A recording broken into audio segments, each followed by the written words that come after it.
Bonjour et bienvenue dans la deuxième partie du 3e épisode de Podcast ou Sexiste. Dans cet épisode, nous traitons des violences sexistes et sexuelles. Nos intervenants, Maximilien, Laura, Célia et Alain, se sont présentés et ont présenté leurs actions et accompagnements spécifiques dans leur domaine d'expertise. Concentrons-nous sur les retombées de ces violences à présent.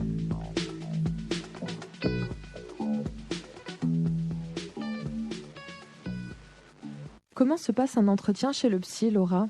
Voilà, en général, la personne arrive, elle sait très bien ce qu'elle a à faire, donc elle se met à parler, et nous on l'écoute, tout simplement. Déjà, c'est la première chose. Ensuite, moi en général, je nous laisse, parce qu'on n'est pas que moi, je nous laisse quelques séances pour qu'on puisse apprendre à se connaître, pour qu'on puisse poser les questions qu'on a à poser. Souvent, les premières séances, c'est aussi des moments où voilà, on est en exploration en quelque sorte. Ça peut être du présent d'abord, on est sur le présent, et puis ensuite un peu explorer la famille, explorer, je sais pas, la problématique rencontrée. Voilà, on est sur quelque chose d'exploratoire. Ça, c'est les premières séances, c'est ma façon de fonctionner. Il y a 1 million de façons de fonctionner et chaque thérapeute fonctionne. Et ensuite, dans un second temps, voilà, au bout de quelques séances, on se revoit, on fait un petit point et à ce moment-là, je peux être amenée à orienter la personne ou bien à dire je sens que potentiellement on peut débuter un travail thérapeutique qui est différent. Une thérapie, c'est différent d'un accompagnement. Il y a des personnes qui ont besoin d'un accompagnement juste de soutien sur 2, 3, 4 séances et qui n'ont pas forcément envie de s'engager sur une psychothérapie, par exemple. Donc c'est à ce moment-là qu'on fait un peu le point et ensuite, c'est un travail qu'on fait à deux. Hein. Comme je dis, on peut avoir aussi un petit peu l'image de la bobine emmêlée. En fait, le psychologue, il est surtout là pour tirer des fils, faire des propositions, aussi dire je sens que vous ressentez ça, vous m'avez parlé de ça, et est-ce que vous pouvez le voir aussi un petit peu comme ça, est-ce que c'est ça ? Voilà, c'est démêler en fait la problématique de la personne. Au niveau juridique, Célia, qu'est-ce que l'on doit absolument savoir ? Alors, il n'y a pas de qu'est-ce qu'on doit absolument savoir, parce que de façon générale, une femme, un homme n'a pas à être victime d'une violence, que ce soit des violences sexistes, des violences sexuelles.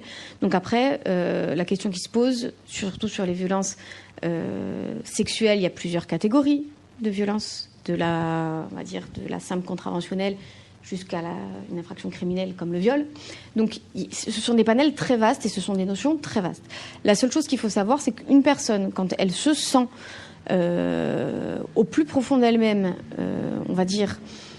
malmenée, si elle estime que son consentement, notamment en matière sexuelle, n'a pas été respecté, on peut basculer dans une infraction à caractère sexuel. La question qui se pose, c'est toujours la question du consentement. Donc, c'est vraiment, j'ai presque pas de l'intime conviction, mais bon, après dans les cas de viol, la question, elle se pose un peu moins parce qu'il y a de la contrainte, il y a de la menace, mais il y a beaucoup de situations ambiguës où les jeunes femmes ne savent pas si finalement on n'a pas respecté leur consentement ou si le consentement n'a pas été exprimé clairement. Il y a beaucoup de situations un peu floues. Donc, de toute façon, quand une femme ou un homme s'estime en tout cas pas respecté dans son intégrité, dans son intimité, on peut être dans un cadre de violence à caractère sexuel. Parce qu'il y a ce sentiment de mal-être et il y a ce sentiment il y a quelque chose de pas normal qui s'est passé. Voilà.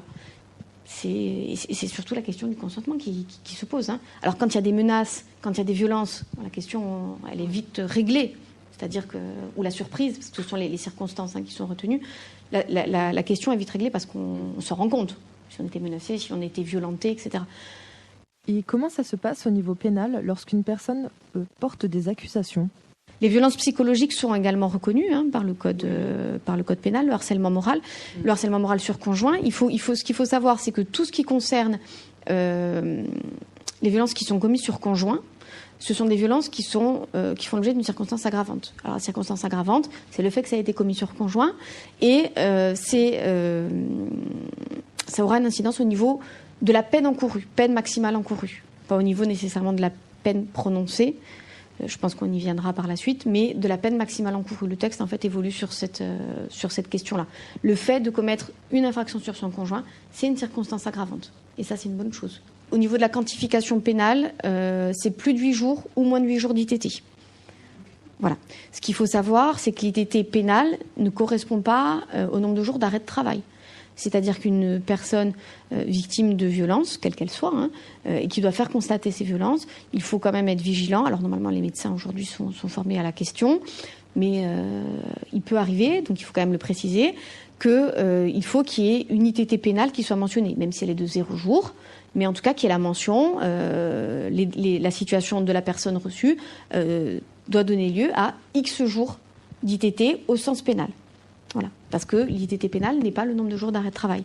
Donc il faut quand même être vigilant. Parce qu'on pourrait considérer, même s'il y a 30 jours d'arrêt de travail, s'il n'est pas mentionné une ITT au sens pénal, que finalement les blessures ou le traumatisme dont fait état la victime n'a pas donné lieu à un nombre de jours d'ITT.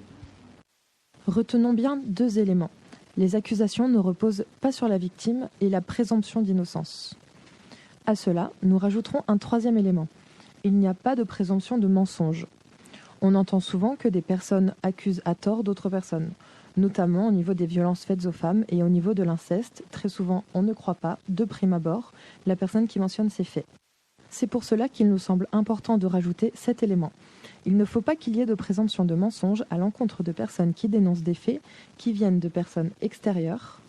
L'argument des personnes accusant sans fondement ne doit pas stigmatiser automatiquement les personnes qui portent plainte, car ce n'est ni pertinent, ni fondé, ni libérateur, ni véridique, ni généraliste. En matière pénale, la personne qui porte des accusations, il faut à minima qu'elle apporte la preuve des faits qu'elle allègue. C'est le principe qui est posé par le texte. C'est pas, voilà. Après, l'accusation ne repose pas sur la victime. L'accusation relève du procureur de la République. C'est-à-dire que c'est le procureur qui va diligenter des actes pour voir s'il y a des éléments ou s'il n'y en a pas. La victime, elle est là pour dénoncer des faits. Elle n'est pas là, ce n'est pas l'accusation. La victime, elle sera éventuellement, dans le cadre d'un procès pénal, elle sera partie civile, mais elle ne sera pas l'accusation. Donc c'est au procureur d'apporter ces preuves-là. Maintenant, il faut être conscient d'une chose, quand on dépose plainte, on saisit le procureur de faits, parce qu'on lui dénonce des faits, mais le procureur, pour savoir ce qu'il va faire de cette plainte, s'il va la classer ou s'il va poursuivre, plus il y a d'éléments, plus la plainte a des chances d'aboutir. Ça, c'est clair. C'est-à-dire que si demain une femme est victime de violence, si elle s'est rendue chez son médecin pour faire constater, pas forcément, parce que les violences, elles peuvent être physiques et peuvent être psychologiques aussi, mais faire constater un état de stress, faire constater, si elles sont physiques, des traces sur le corps, ce sont des preuves qui auraient vocation à disparaître avec le temps, si on ne les fait pas constater. Malheureusement, elle est là. Un traumatisme, une contusion, dans les 24 heures, 48 heures, elle peut disparaître.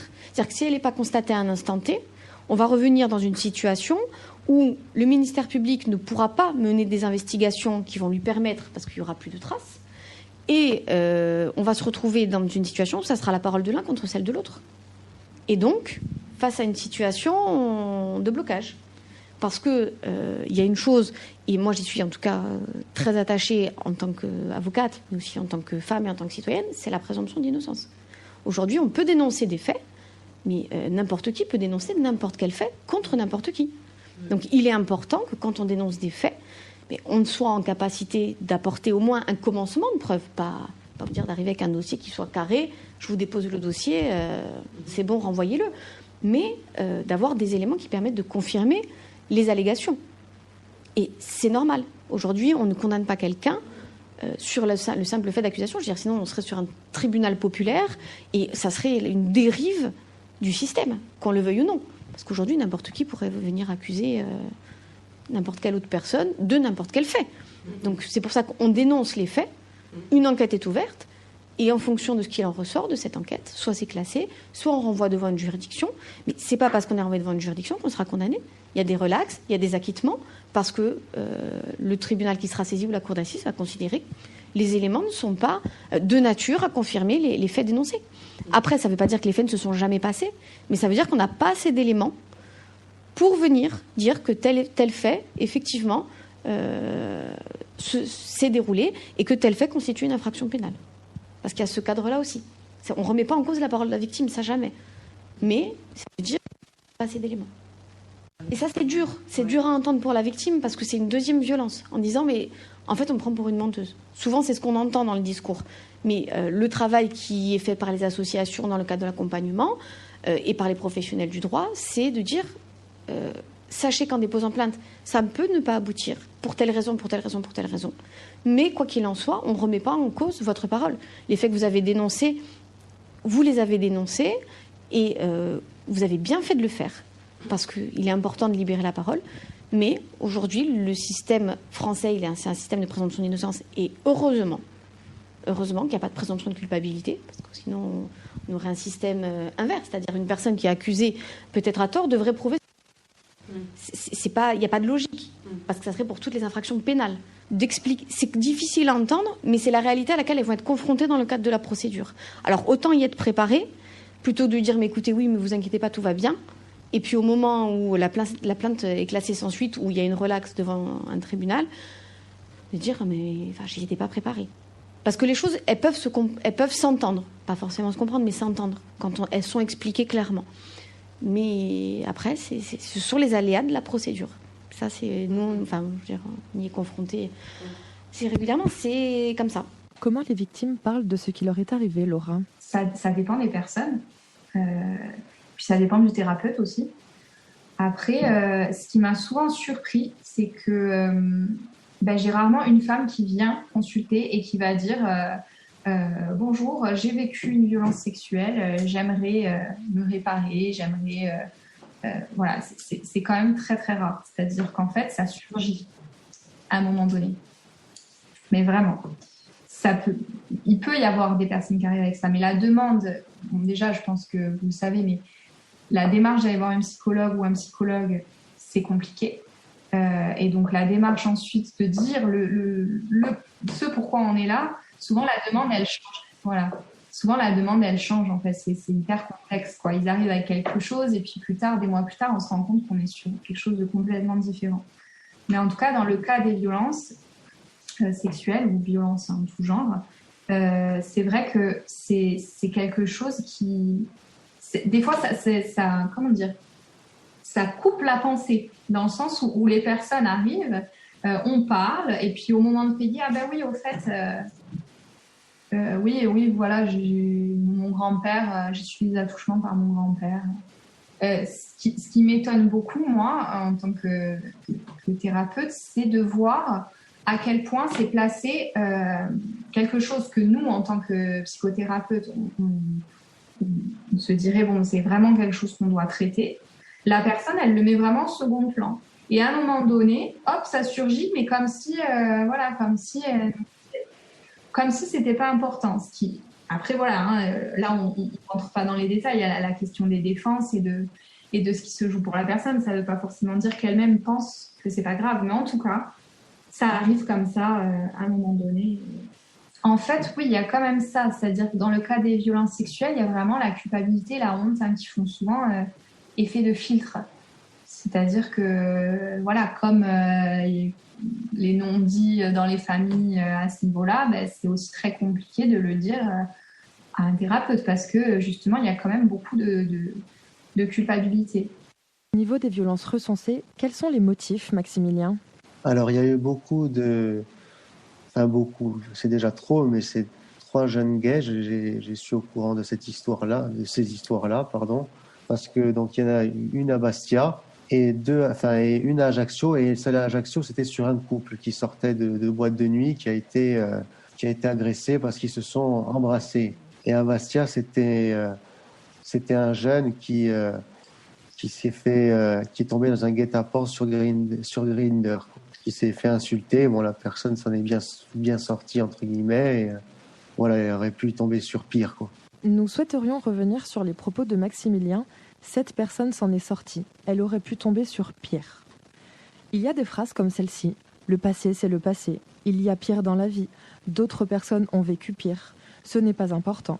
Qui minimisent le vécu traumatique. Nous vous croyons et ne hiérarchisons aucune violence et aucun traumatisme qui a pu vous arriver. Bonjour. Du coup, j'aimerais témoigner sur ce post par rapport à l'homophobie dont j'ai été victime il y a quelques années. Une femme avec qui je parlais, avec qui je pratiquais un sport, qui a appris que j'étais donc en couple avec une femme et qui donc devant des dizaines de personnes s'est mise à me dire déjà que je n'avais pas le profil pour être en couple avec une femme, donc je ne savais pas qu'il fallait un profil. Et ensuite me rabaisser devant toutes ces personnes, dire que si elle-même elle avait une fille comme moi, eh ben elle la mettrait dehors, et que un jour viendra, je trouverai l'homme pour que je partage ma vie, et que du coup ce n'était pas quelque chose de normal, que ça ne devrait pas exister, et tout un tas de choses dont je passerai les mots. Et j'ai fini en pleurs et aucune de ces personnes autour de moi n'a réagi. M'a laissée comme ça devant elle, et malgré que je pleurais, elle continuait encore. Jusqu'à ce que j'arrive à aller ailleurs et à essayer de m'enfuir de ça. Donc c'était pas une violence physique, mais plus verbale et psychologique. Mais Laura, peux-tu nous dire pourquoi les personnes victimes d'agression placent ce qui leur est arrivé au second plan ? Je ne pourrais pas dire pourquoi ça se passe. Je sais que c'est aussi très défensif, et que ce que je repère, c'est beaucoup de culpabilité et de honte pour la plupart. Après, ça peut être d'autres choses. Hein. Là, on a parlé d'amnésie traumatique. Oui, ça peut être quelque chose qui surgit à un moment donné, qu'on avait mis de côté, mais en parlant d'autres choses, en parlant de la famille, en associant petit à petit, d'un coup, boum, ça ressurgit comme ça, et on va en parler, on le dépose. Et il y a 1001 façons de déposer qu'on a vécu des violences sexuelles.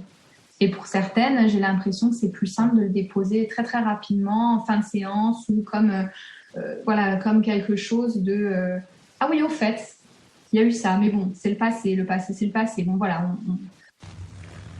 J'ai décidé de raconter mon histoire. Ça fait maintenant plus de 6 ans que j'ai été agressée sexuellement à Bastia. À l'époque, j'étais au lycée. Ça faisait un peu plus d'1 an que j'étais active sexuellement.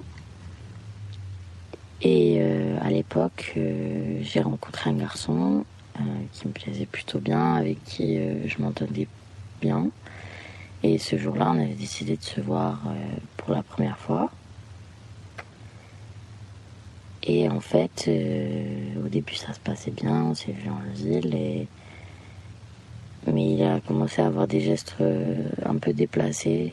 Je le trouvais très sexuel vis-à-vis de moi. Il mettait un peu ses mains un peu partout.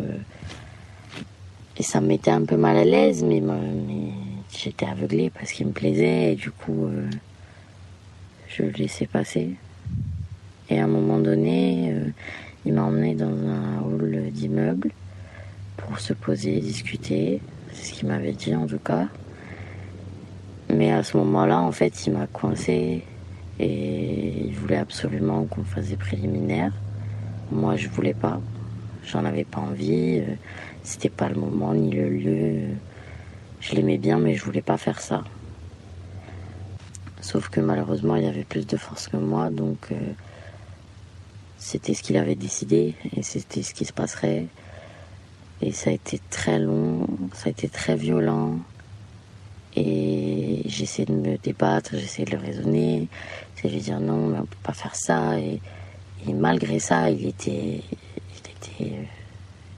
je sais pas comment expliquer ça, mais c'était comme si on pouvait pas le raisonner. Et dans ma tête, je me disais, il faut que je trouve un moyen de partir et de sortir d'ici. Parce que j'avais peur que ça aille trop loin et qu'ils soient encore plus violents avec moi. Parce qu'ils commençaient à perdre patience que je refuse et que je me débatte. Et à ce moment-là, en fait, il y a une dame qui a ouvert la porte de son appartement. Et Et elle nous a demandé ce qu'on faisait là. Et moi, j'ai dit, on attend quelqu'un. Et je suis partie. Je me suis dit, c'est une porte pour pouvoir m'échapper. C'est ce que je me suis dit. Je me dis, c'est le seul moyen que tu as de t'en sortir. Alors, je suis sortie de l'immeuble. Et j'ai attendu un peu. Et par message, il me disait, reviens. Et moi, je voulais absolument pas revenir parce que je savais ce qui allait se passer. Et il est sorti. Et moi, j'ai dit, je vais aller prendre mon bus pour rentrer chez moi. Et il m'a embrassé, il est parti. Et à ce moment-là, j'avais conscience de la violence. Mais je sais pas pourquoi j'ai voulu minimiser ce qui s'était passé. Et quand j'en ai parlé à ma meilleure amie, c'est là qu'elle m'a dit que c'était pas normal.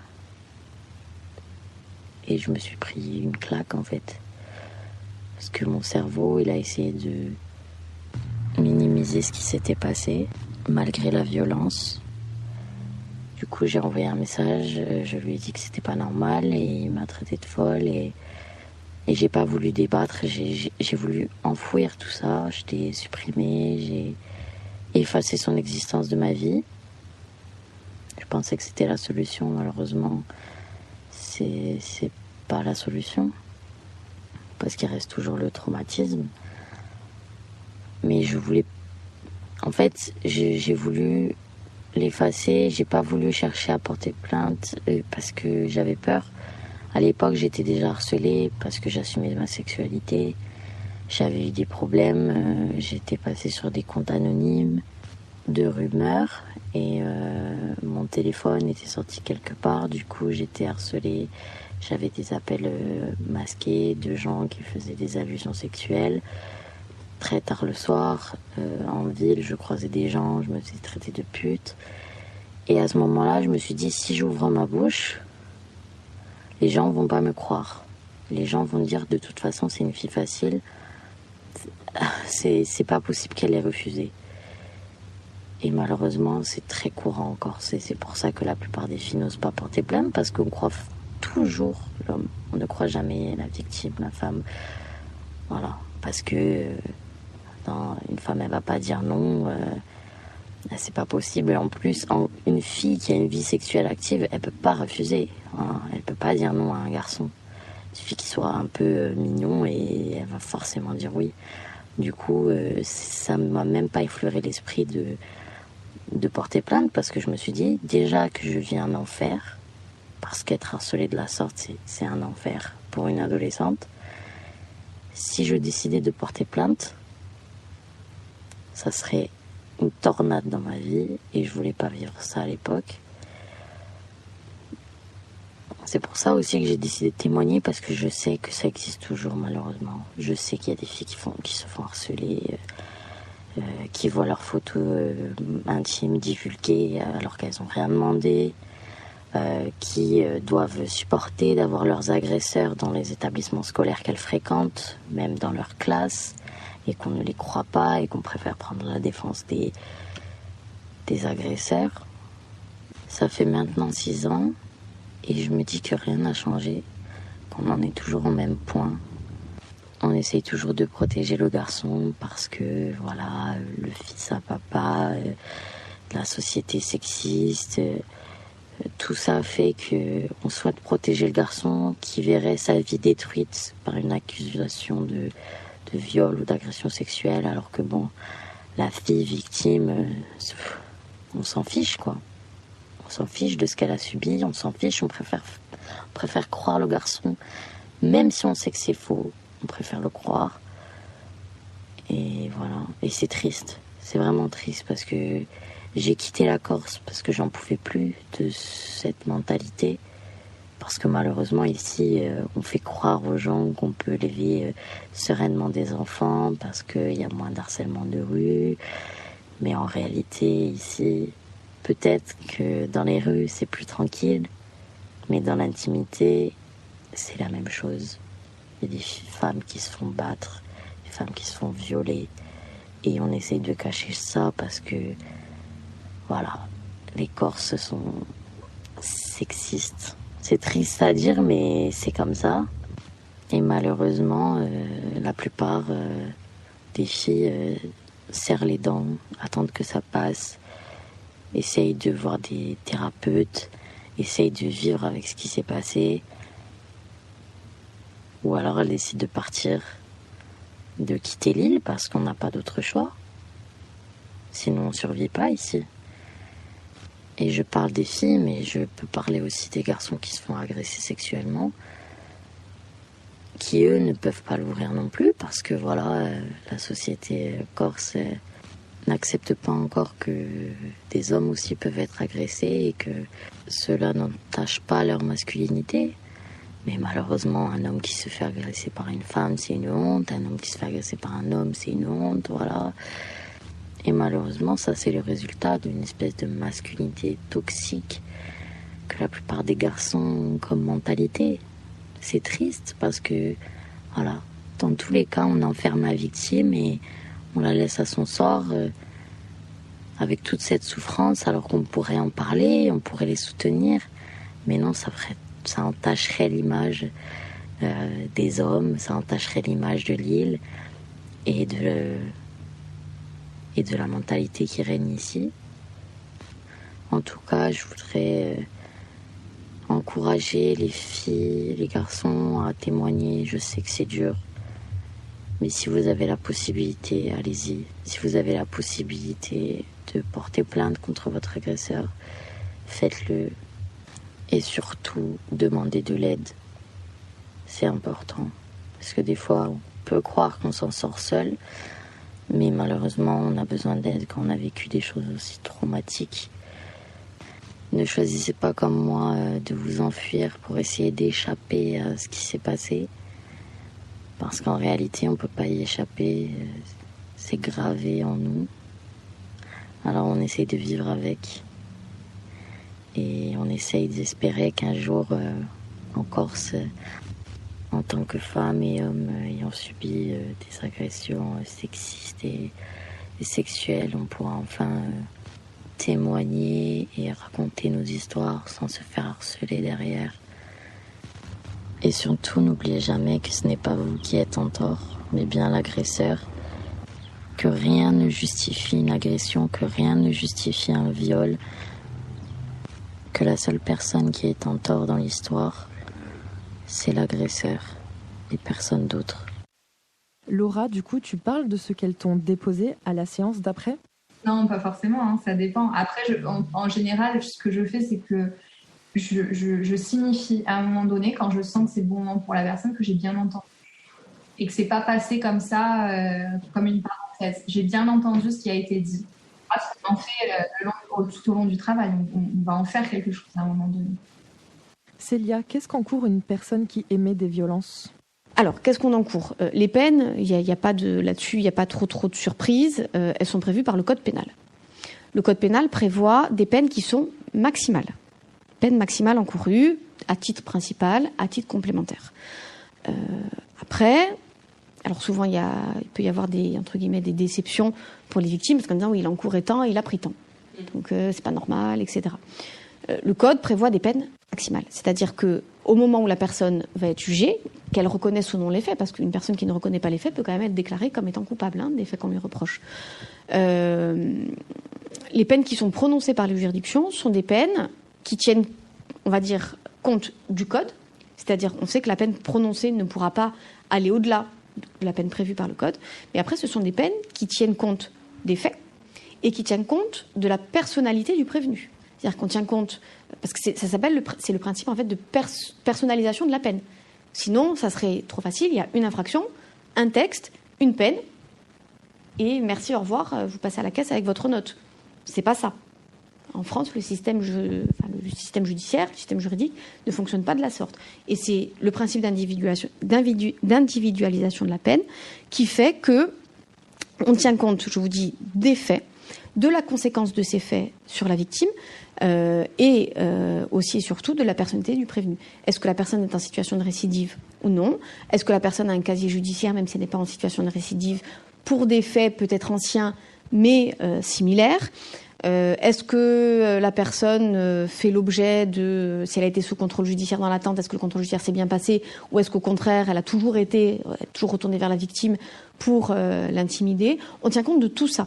Ce qui veut dire que la peine, quand elle est prononcée, c'est une peine qui ne correspond pas, dans 95% des cas, à la peine maximale encourue. Et c'est une peine, en tout cas, qui prend en compte cette globalité, les faits et la personnalité. Voilà.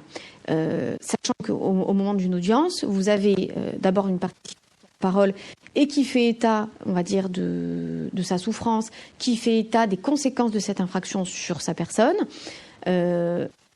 Public qui prend des réquisitions, qui demande une peine, d'accord ? La partie civile demande une peine, et puis ce n'est pas son droit. Elle ne demande pas de peine. C'est le procureur de la République qui requiert une peine. Et après, le tribunal n'est pas lié par la réquisition du ministère public. C'est-à-dire qu'il pourra soit condamner à une peine supérieure à celle requise, soit à une peine inférieure, soit relaxer la personne qu'on lui reproche. Voilà. Mais il n'y a pas de... C'est pas mathématique. Voilà. Elle est... Mais je vous dis, on tient compte de tous ces éléments-là. Donc, il n'y a pas une situation... comparé à une autre, parce que chaque personne est différente et qu'on tient compte du parcours, on tient compte du contexte, dans quel contexte ont lieu les violences, est-ce que il y a eu une situation qui a fait qu'il y a eu un passage à l'acte à un moment donné, mais que les violences n'étaient pas récurrentes. Il y a plusieurs éléments qui vont faire que le tribunal qui va être amené à juger la personne va devoir tenir compte de l'ensemble de ces éléments. Et après, au niveau des peines, le panel, il est relativement large.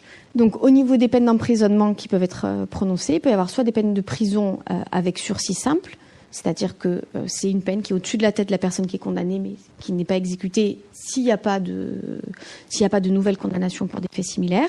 Il peut y avoir des peines qu'on appelle du sursis probatoire, l'ancien sursis mis à l'épreuve, où là, on va demander à la personne condamnée de respecter certaines obligations. Donc, il y a un suivi qui peut être mis en place avec le SPIP, le service pénitentiaire d'insertion et de probation, dans le cadre de la mise à l'épreuve, une obligation de soins, une obligation de travail, une interdiction de contact, etc. Et après, dans le cadre de la condamnation à la prison ferme, là aussi, il y a deux possibilités. Soit de la prison ferme sans mandat de dépôt, c'est-à-dire que la personne peut faire l'objet d'un aménagement de sa peine par le juge d'application des peines, c'est-à-dire que la personne, elle repart de l'audience en étant libre, malgré la peine de condamnation ferme. Et l'autre possibilité, par contre, c'est une peine de condamnation à la prison ferme avec mandat de dépôt, ce qui veut dire une incarcération immédiate. Au niveau psychologique ou physique, quelles sont les répercussions d'une personne qui a subi des violences ? Après, ce qu'on sait, c'est qu'il y a des problématiques somatiques importantes. Il peut y avoir des problématiques importantes. On fait maintenant le lien entre des violences vécues et, je sais pas, des maladies chroniques, des maladies de peau, des problèmes d'endométriose. Enfin, on fait vraiment des liens. Après, voilà, au niveau psychologique, on parle d'anxiété, de stress post-traumatique, dépression, et puis même ne serait-ce que la remise en question des liens relationnels et affectifs.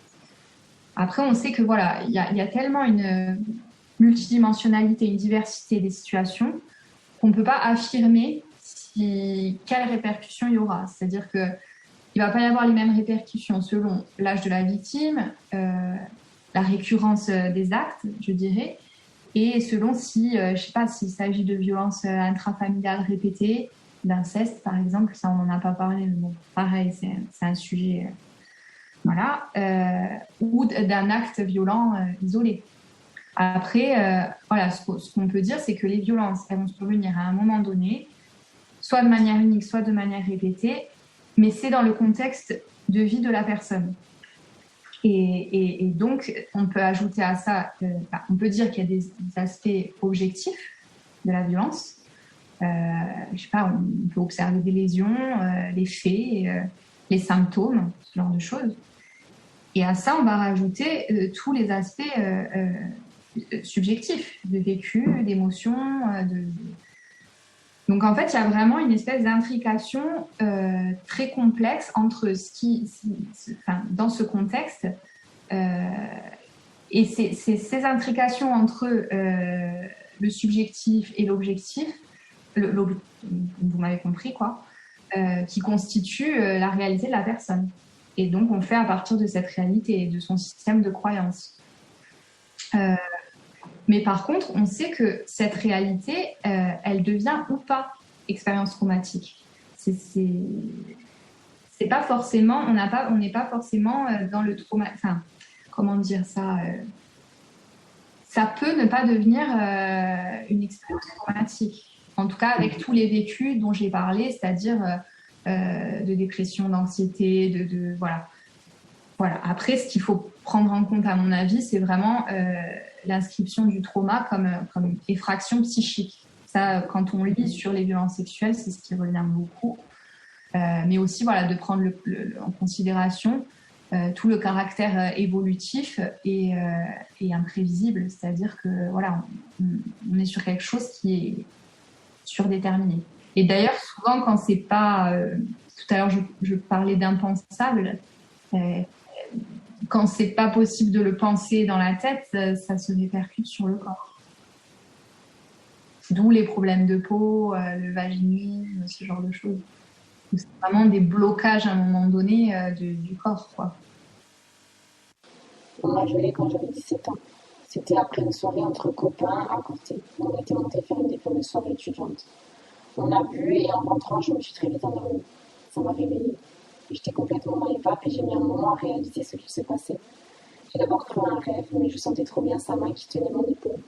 Il était bien plus âgé que moi et c'était le plus grand du groupe. Je me souviens avoir bougé et me forcer à me lever, à partir chercher de l'aide, alors que je m'effondrais à l'intérieur. Je me souviens avoir remonté ma culotte et mon short. Ça a été dur d'expliquer aux autres, mais je crois que ma détresse ne laissait pas de doute. Je me souviens être dans la salle de bain, au sol, me taper la tête contre le corps froid pour que tout s'arrête. Les autres choses sont très vite apparues à moi. Soit j'étais folle et c'était grave, soit c'était un viol et c'était aussi grave. La gravité n'a jamais été aussi lourde. Je me souviens avoir cherché la définition juridique du viol et ce fut presque un soulagement lorsque j'ai vu le mot surprise. Il y a tellement de clichés sur le viol. Je ne pensais même pas que cela puisse en être un. Je suis allée me réfugier chez une amie après que 2 des anciens copains qui étaient à la soirée m'aient accompagnée à Porto-Rico. Le voyage fut horrible, plus personne ne me croyait. Le regard était complètement dédaigneux, jugeant, accablant. Nous sommes allés au planning familial le lendemain. Je me souviens avoir vu 2 personnes, une du corps médical, genre gynécologue, et une psychologue.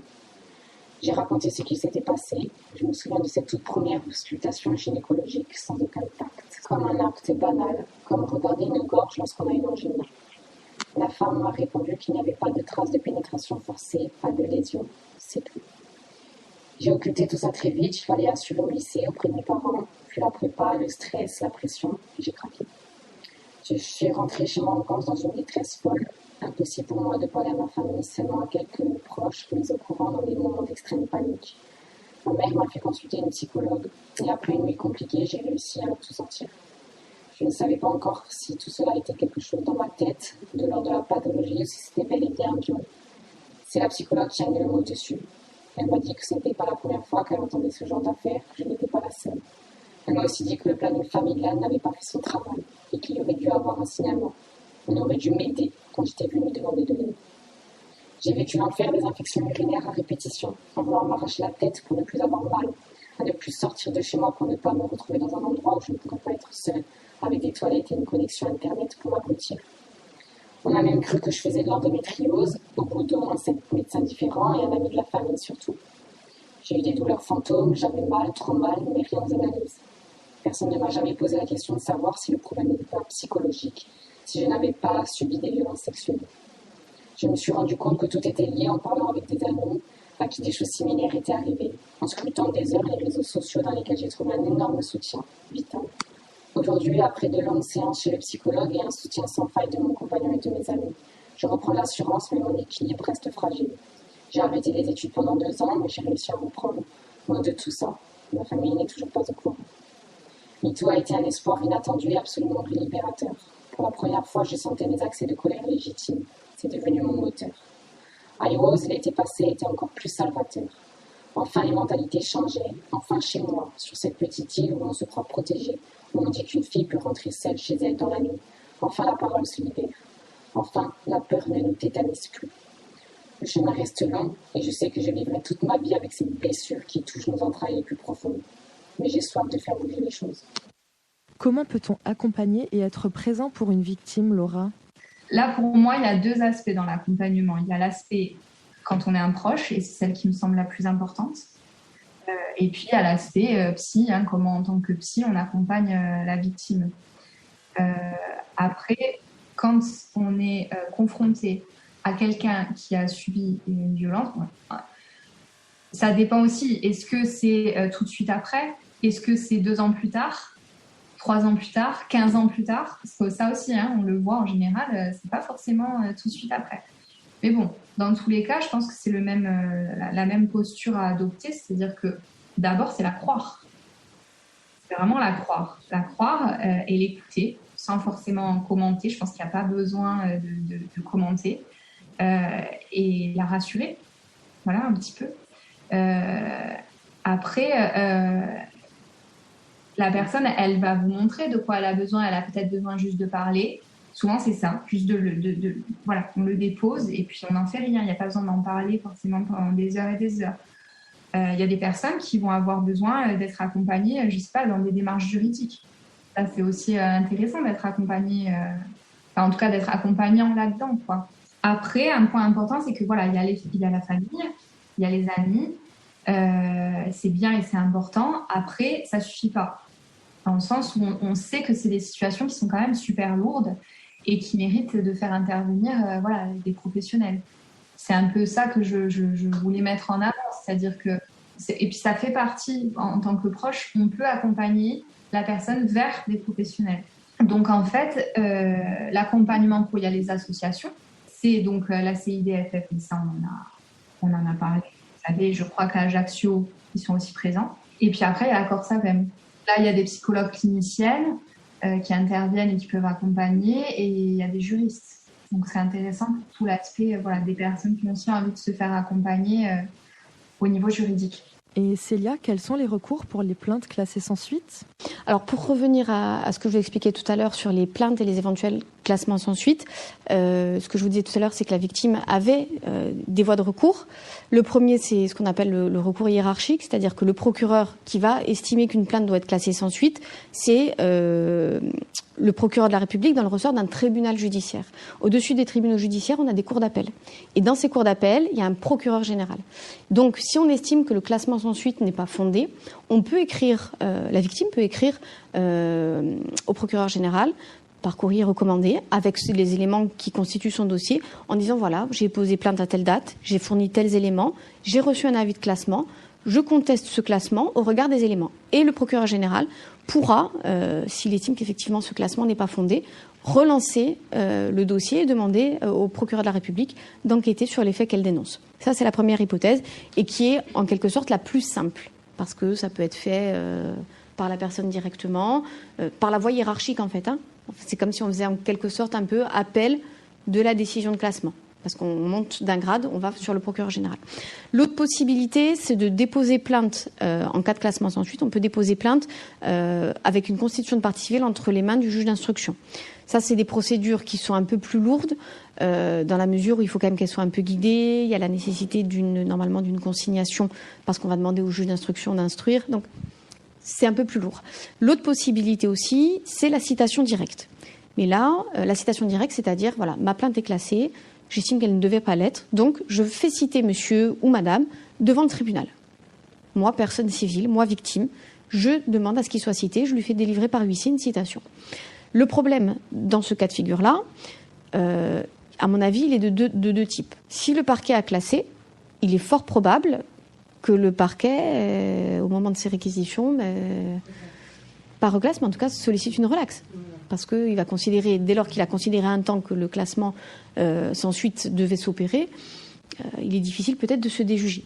Après, c'est pas automatique, mais il y a quand même cet élément, c'est-à-dire que le parquet a considéré que le dossier n'était pas, les éléments n'étaient pas suffisants. Donc, il y a ce premier risque. Et le deuxième risque, c'est que la personne qui fait citer, il faut vraiment qu'elle ait un dossier, parce que c'est à elle d'apporter les éléments. Il n'y a plus d'enquête, donc, parce que le dossier ne repart pas en enquête, le dossier il est directement soumis au tribunal. Donc il faut quand même avoir un dossier qui soit, on va dire, calé et avec des éléments probants. Parce que sinon, la citation va donner lieu, oui, à une comparution. Là-dessus, oui, le tribunal va se prononcer, mais le tribunal pourra considérer aussi que les faits ne sont pas matériellement établi, on va dire, et relaxer le prévenu. Donc voilà, ça, ce sont les possibilités d'action quand il y a un classement sans suite. C'est-à-dire qu'on peut, malgré tout, reprendre les choses en main pour faire en sorte que la plainte aboutisse. C'est pas une fin de non-recevoir, on va dire. Il y a une chose qui est importante, c'est qu'aujourd'hui, alors, il y a un travail qui est fait, et le CIDFF, par les actions qu'elle mène avec la gendarmerie. On travaille avec des référents accueil femmes victimes de violences conjugales, parce qu'il y a une chose qui est claire, c'est que les violences conjugales, à l'heure actuelle, à 90%, concernent des femmes. Ce sont les femmes qui sont victimes de ce type de violences, comme les violences à caractère sexuel. Ce sont les femmes qui sont qui sont le plus touchées par ce type de fait-là. Et il y a des formations qui sont faites pour les accueillants en gendarmerie, en tout cas.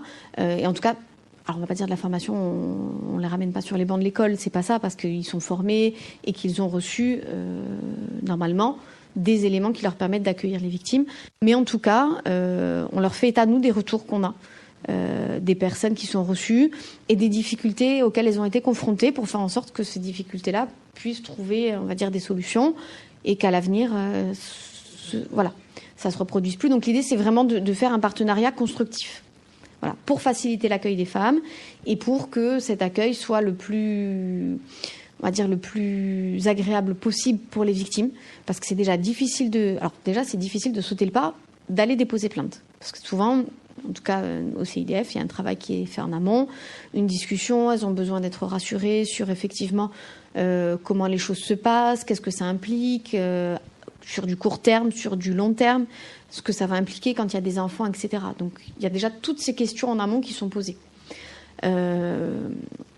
Et donc quand elles passent la porte, que ce soit du commissariat ou des gendarmeries, ce sont des femmes qui ont besoin de recevoir un accueil un peu plus individualisé, un peu plus particulier, où on va savoir poser les bonnes questions, on va savoir essayer de voir si derrière il n'y a pas d'autre chose. Ça arrive aussi, parce que derrière des violences conjugales, il y a peut-être des violences à caractère sexuel qui sont latentes, mais dont la femme n'a pas forcément soit conscience, soit envie de discuter, soit envie d'en parler avec un officier de police de sexe masculin. Il y a encore cette barrière, on va dire, de la gêne et de la honte de discuter de certaines choses. Donc après, le travail des associations et le travail des avocats aussi, clairement, c'est aussi tout ça, c'est de faire sauter ces verrous-là en disant, voilà, les gens, ils sont là pour vous. On est là pour vous aider, on est là pour vous accompagner. Donc, tout le monde, vous avez autour de vous que des professionnels. Donc, il ne faut pas avoir honte de discuter et d'expliquer les choses de façon, des fois, peut-être un peu crue, mais en tout cas, qui doivent être verbalisées comme telles. Voilà, il ne faut pas avoir honte. Il y a juste un point dont moi j'avais aussi envie de parler, c'est souvent on a tendance à penser que le recours aux autorités et à la loi c'est une solution de réparation pour les victimes. Ça dépend des personnes et c'est pas forcément le cas, c'est-à-dire que c'est un tort finalement de penser que la personne elle pourra entamer son deuil uniquement quand elle aura eu recours à un dépôt de plainte ou quand l'agresseur aura été puni. Après, c'est sûr qu'il y aura forcément un moment où il y a un besoin de réparation et c'est important de passer par la loi et de passer par les autorités. Mais on sait que le fait de déposer une plainte, ça peut être aussi vécu par l'interlocuteur qu'on a en face comme une violence, selon comment c'est, ou comme une intrusion, selon comment c'est accueilli. Surtout, tout à l'heure, on parlait de la dissociation émotionnelle en cas de trauma. Donc, ça va vraiment dépendre de la personne qu'on a en face et de la temporalité de chacun. Donc, c'est pas forcément en passant par ce biais-là, même si c'est important. Surtout que si l'accueil en gendarmerie se passe mal, c'est une deuxième violence. C'est une deuxième violence. Et en fait, l'idée dans tout ça, c'est de ne pas recréer de la violence, en fait. Parce que la personne a déjà vécu une violence, elle la signifie, elle la met en mots, ou en tout cas, elle est dans cette démarche-là. La première chose, ne pas recréer de la violence. Là, la dernière journée d'études à laquelle je participais, c'était sur les liens tyranniques. Et l'invité, il définissait la violence, je trouvais ça intéressant, parce qu'il disait que la violence, c'est le non-respect de la subjectivité de l'autre. Et je trouve que quand on parle des violences sexuelles, de toutes les violences, mais ça parle bien. Et donc, quand on a en face quelqu'un de qui a vécu ça, voilà, juste l'accueillir, accueillir son discours. S'il n'y a pas de discours, accueillir la personne, même sans discours. Et puis ensuite, si c'est aussi ce dont elle a besoin, la rediriger vers les associations de victimes, vers un accompagnement psy, si c'est sa demande, quoi. Avoir un commentaire ou une réaction quelconque subjective peut avoir des conséquences sur la libération de la parole de la victime. C'est vrai que souvent, en fait, une réaction, une mauvaise réaction, ça peut bloquer la personne qui se renferme encore pour 10 ans dans ton secret, quoi. Et pour ce qui est des violences, il n'y a pas d'effet dégressif. Est-ce que ça peut s'estomper ? Est-ce que l'on peut vraiment parler de guérison ? Pas forcément. En fait, les personnes, encore une fois, je reprends l'idée des défenses. Quand je disais tout à l'heure, c'est le passé, on oublie, mais quelque part, on parlait aussi de tous les phénomènes d'amnésie, de refoulement. Donc bon, j'ai du mal à croire que le temps fera son effet. Parce qu'à un moment donné, quand il y a eu une telle intrusion, en fait, c'est un effondrement intérieur qui se passe. Encore une fois, je vais répondre de la même façon, c'est-à-dire qu'évidemment, on ne peut pas dire oui, ça se guérit. C'est pas une bronchite, quoi. Mais et surtout, ça dépend de beaucoup de choses et de l'histoire du sujet, de si elle a une prise en charge ou pas, de sa famille, de l'accueil, etc. Après, est-ce qu'on guérit ? Je ne pense pas que le psy il a cette place-là. Il n'est pas là pour guérir, en fait. Parce qu'on n'est pas médecin. Donc, on fait cheminer la personne. On l'amène vers un mieux-être. Peut-être parler plus de mieux-être, voire de bien-être si possible, mais on l'amène vers ça. On espère qu'elle va tendre vers ça. Guérir, c'est compliqué. En fait, on va faire en sorte que la personne elle puisse se réparer et à minima s'apaiser, voire vivre avec ça, parce qu'en général, c'est ça qui se passe. On peut prendre l'exemple, je ne sais pas, quelqu'un vient avec une colère, on ne va pas lui dire, bon, l'idée c'est de guérir la colère. Non, l'idée c'est de vivre avec cette colère et comment en fait vous allez pouvoir la gérer dans votre quotidien. En tout cas, c'est un peu mon idée, quoi. Après, là aussi, on peut être surpris. C'est-à-dire, on peut se dire, la personne, elle pourrait très bien accepter son statut de victime. Et par exemple, ça, souvent, on voit que c'est compliqué. On voit que c'est compliqué pour 1 milliard de raisons, mais que dire victime, vous êtes une victime et vous allez vous reconnaître en tant que victime, c'est très compliqué. Et que parfois, la personne, à un moment donné, se reconnaît en tant que victime et que le travail, ça va être de déconstruire ça aussi, pour qu'elle puisse se réparer par rapport à sa subjectivité. Donc, c'est un peu... voilà. C'est vrai qu'en psycho, on ne peut pas vraiment faire des questions-réponses. À chaque fois, je vais vous répondre avec la même réponse. Non, mais c'est très complexe. C'est subjectif. Revenons sur l'importance des mots. On préférera « a été violé » à « s'est faite violer ». L'utilisation du verbe « se faire » implique que la personne a cherché, a provoqué, a voulu que quelque chose arrive. On préférera « tu as été victime » plutôt que « tu es une victime ». Car la personne peut ne pas se reconnaître en tant que victime tout au long de sa vie, mais peut considérer qu'à un moment précis, elle l'a été. Nous préférerons également pédocriminalité ou pédocriminel à pédophile. L'utilisation du suffixe phile signifiant aimer, on ne peut aimer quelqu'un à qui l'on fait du mal. Il s'agit d'un crime et non d'une passion. La sémantique est extrêmement importante et le signifiant peut être une chose dans l'inconscient collectif et être différemment chez une autre personne. Si vous n'êtes pas sur des propos à utiliser, demandez directement à la personne qui a subi des violences comment vous pouvez en parler sans la blesser. Bonjour, je me présente, je m'appelle Marion, j'ai 34 ans, je suis maman de 2 enfants et je suis une survivante de violences conjugales et de viols. Je vous apporte aujourd'hui mon témoignage car je suis aujourd'hui en vie alors que d'autres ne le sont plus. J'ai envie de faire passer un message pour les personnes victimes mais aussi à celles qui ne le sont pas. Il y a beaucoup de préjugés, d'indifférence qui entourent les violences conjugales alors que cela peut toucher tout le monde. Il n'y a pas de profil type de victime, ni de catégorie socioculturelle, religieuse, ethnique ou autre. Je vais donc vous raconter mon histoire. Je suis infirmière et je suis maman de 2 garçons. J'ai rencontré mon compagnon en 2008, j'étais jeune, j'étais jolie, indépendante, libre. Il s'est très vite présenté comme l'homme idéal. Il était très romantique, restaurant, sorti en amoureux. Il avait des valeurs familiales qui étaient fortes et c'est ça qui m'a attirée vers lui. Il devenait de plus en plus omniprésent avec son besoin d'être toujours avec moi, mais ça restait mignon. Puis, insidieusement, les propos rabaissants, insultants, culpabilisants, l'isolement, la surveillance constante, la jalousie excessive, due à des soi-disant anciennes déceptions amoureuses, se mettent doucement en place. À côté de ça, il a toujours un comportement parfait avec ma famille. Des cadeaux, des voyages, malgré une tendance à s'emporter rapidement sans crier gare, mais sans savoir pourquoi. Moins d'1 an après, j'apprends ma grossesse. Donc nous emménageons ensemble, et là les violences s'accentuent, les crises de colère aussi, et les viols deviennent quotidiens, voire pluriquotidiens. Un jour, alors que j'allaitais mon fils, j'ai reçu le coup de trop. J'ai reçu un coup de poing sur les côtes, à quelques centimètres de la tête de mon fils, qui m'a fracturé les côtes. C'est là où j'ai dit stop, je devais partir coûte que coûte.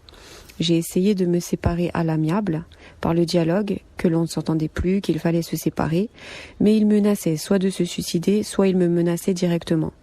J'ai essayé de faire intervenir sa famille, qui le craignait et qui lui ont tout de suite prévenu que j'avais l'intention de partir. Ça n'a fait que renforcer son étreinte. J'ai essayé d'en parler à ma mère. Il l'a aussitôt appelé disant que je le trompais, que j'étais une mauvaise femme, que je m'occupais pas des enfants. Donc il faut savoir qu'à l'époque, tous mes faits et gestes, mes trajets, mes appels, ma messagerie, tout était sous sa surveillance. Il était ingénieur en informatique, donc il pouvait tout vérifier facilement. Mes tenues étaient contrôlées, les repas que je devais préparer, c'était un vrai tyran. Même mes rendez-vous médicaux étaient toujours accompagnés, j'étais jamais seule.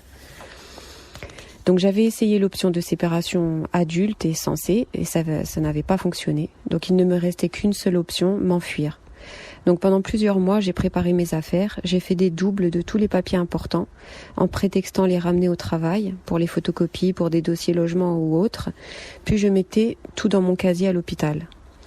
Avec le soutien de mes collègues, de ma mère et de mon frère, je suis partie le 26 décembre 2011 avec mes 2 enfants. Toutes les affaires que j'ai pu mettre dans des sacs poubelles, les habits, tout ce que j'ai pu, et je suis allée chez ma mère. J'ai enfin porté plainte. C'était ma première plainte et pour moi c'était vraiment quelque chose d'important. Elle a eu aucun effet. Le 8 mars 2012, il se présente chez ma mère pour prendre les enfants, c'était les vacances scolaires. Il met les enfants dans la voiture et il revient très nerveux, prétextant me demander des lingettes. Puis il sort un pistolet et il me braque sur la tête. Je crie, je me débat, j'arrive à sortir et il me rattrape, me traîne au sol. Je hurle et un voisin vient me secourir. Lui s'en va prenant les enfants avec lui. Je vais à la gendarmerie, je suis couverte de sang, de griffures, de bleu. Ils prennent des photos plus ma plainte. Pendant 48 heures, je reçois des vidéos de mon fils tenant un bidon d'essence et devant me dire « Maman, c'est ta faute, t'es qu'une sale pute, à cause de toi, on va tous mourir. » Donc je reçois plusieurs messages comme ça pendant ces 48 heures. Il sera retrouvé 48 heures plus tard, après une course-poursuite, finissant contre un arbre et aspergeant mes enfants d'essence. J'ai été chercher mes enfants à l'hôpital, traumatisés, imprégnés de l'odeur de l'essence. Suite à ça, il a été hospitalisé en psychiatrie car il prétextait des envies suicidaires et une grosse dépression suite à mon départ. Là, je reprends ma vie, nous essayons de nous reconstruire, mais son ombre plane sur nous, et surtout le manque cruel d'écoute et de protection de la part de la justice. Nous sommes en 2012. Mes plaintes sont alors restées sans voix et inutiles malgré tous les ITT, donc les interruptions de travail temporaires. Enfin, c'est des actes médicaux pour attester des violences conjugales. Donc malgré les nombreux certificats médicaux et les faits récents. Donc il sort de psychiatrie et il se présente à la fête des écoles, cherchant à se faire pardonner et demandant à revoir les enfants. Plusieurs mois plus tard, après insistance de sa part et de celle de sa famille, venu chez mes parents nous assurer qu'il était suivi, qu'il avait changé, qu'il voulait juste voir les enfants, qu'il n'avait plus du tout de désir de revenir en couple avec moi. Je l'autorise avec moi. Il m'offre une boisson qu'il avait déjà ouverte, du Fanta. Et là, c'était le trou noir. Je me suis réveillée plus tard en me levant et là, je sens quelque chose qui coule entre mes jambes. Donc bon, j'ai compris qu'il y avait eu un acte sexuel. Je décide d'aller au commissariat et on me dit qu'on ne peut rien pour moi. On me rappelle plusieurs jours plus tard, les différentes plaintes que j'avais posées se sont rejointes et là, ils veulent l'interpeller. Donc, ils l'interpellent enfin. Il est resté 9 mois incarcéré. Donc moi j'ai dû aller changer de logement. On a été dans un hôtel avec mes enfants pendant 2 mois pour se protéger. Enfin, ça a été vraiment dur. J'ai appris qu'il avait déjà c'est là que j'ai appris qu'il avait déjà un rappel à la loi pour des violences sur une précédente compagne. Et il avait également 6 mois de sursis pour des violences sur son ex-femme. Donc là, il est resté 9 mois incarcéré. Là, on a commencé à respirer, à revivre. Vraiment, c'était une bulle d'air, on va dire. On se sentait libre avec les enfants. Et au bout de 9 mois, la juge décide de le faire sortir car il n'a pas le profil. Il est bien inséré dans la société, il a un travail. La juge pense qu'il a compris la leçon et qu'il comparaîtra libre au jugement. Je signale quand même à la juge que s'il sort de prison, il me tuera. Parce qu'il me l'avait déjà dit que si un jour il allait en prison suite à une plainte de ma part, il me tuera. Donc il sort avec un bracelet électronique qu'il fera enlever au bout de 3 mois pour motif d'éruption cutanée. Et il a interdiction de nous approcher. Donc le 4 août 2014, il me poignarde à 15 reprises devant mon domicile, me laissant pour morte devant ma porte et devant mes enfants. Donc voilà, j'avais prévenu la police avant, j'avais dit que je me sentais surveillée, que je me sentais en insécurité, j'avais eu les pneus crevés quelques temps auparavant, j'avais la sensation d'être surveillée. La police m'a dit on ne peut pas mettre un flic en faction devant votre porte. Donc voilà, j'ai survécu par miracle, grâce à mon aîné qui a sonné chez les voisins et qui ont pu appeler les secours. Lui, il s'est immolé 4 jours plus tard lors de son interpellation et il est mort 1 mois plus tard de la suite de ses blessures.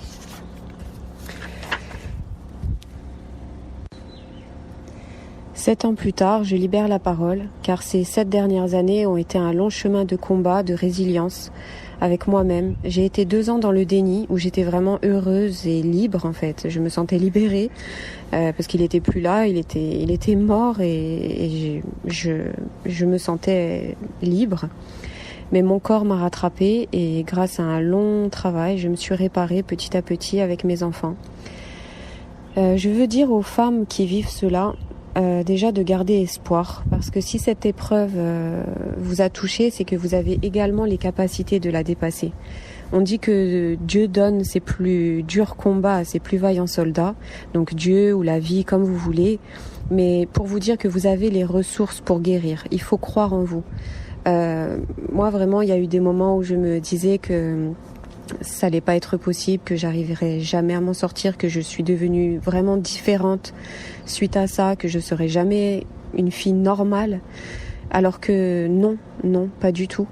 J'ai jamais pris d'antidépresseurs ni d'anxiolytiques, alors que on m'en a prescrit plusieurs fois, mais j'ai toujours senti que je pouvais, que j'avais la force en fait au fond de moi de m'en sortir, et que déjà ce qui m'était arrivé, c'était pas, je l'avais pas provoqué, ce n'était pas de ma faute, donc pourquoi ça allait me pourrir ma vie actuelle, quoi. J'avais pas envie, j'avais envie de vivre.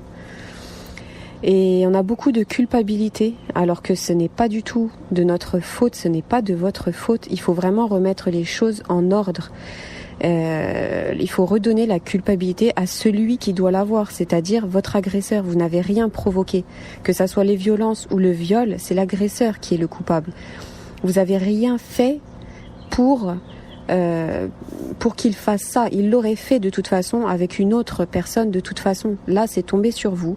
Peut-être que vous avez les capacités, vous, la force, justement, de surmonter ça pour plus tard en parler, comme je le fais aujourd'hui, pour prévenir et informer les femmes, les jeunes filles et les jeunes hommes, parce que ça ne touche pas que les femmes, pour signaler les premiers les premières choses les premiers signes annonciateurs, les moments où il faudrait partir, et surtout la peur de parler. C'est ça qui, moi, m'a enfermée pendant 3 ans dans cette relation, c'était la honte. Et non, vous n'avez pas à avoir honte, vous n'êtes pas seul, c'est eux qui doivent avoir honte.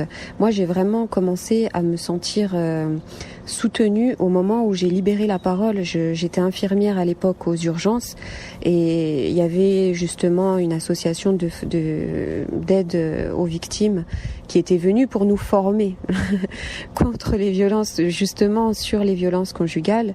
Et c'est là que ma réaction, en fait, suite à cette formation, mes collègues ont vu qu'il y avait quelque chose qui n'allait pas, quoi, chez moi. Et puis bon, ils avaient vu aussi des traces de les fractures que j'avais régulièrement, et c'est là où ils se sont posés des questions, et j'ai pu me confier à eux, et à partir de là, où j'ai réussi aussi à en parler à ma mère.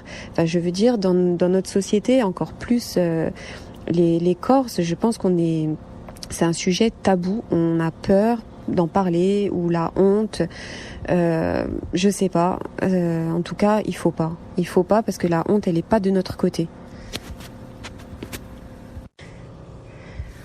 Il y a aussi la honte qui empêche de parler, c'est la peur d'être jugée, parce que l'image des femmes violentées qui est véhiculée, c'est souvent celle de femmes soumises, qui n'ont pas de caractère, qui se laissent faire, qui n'ont pas qui se laissent complètement faire, quoi.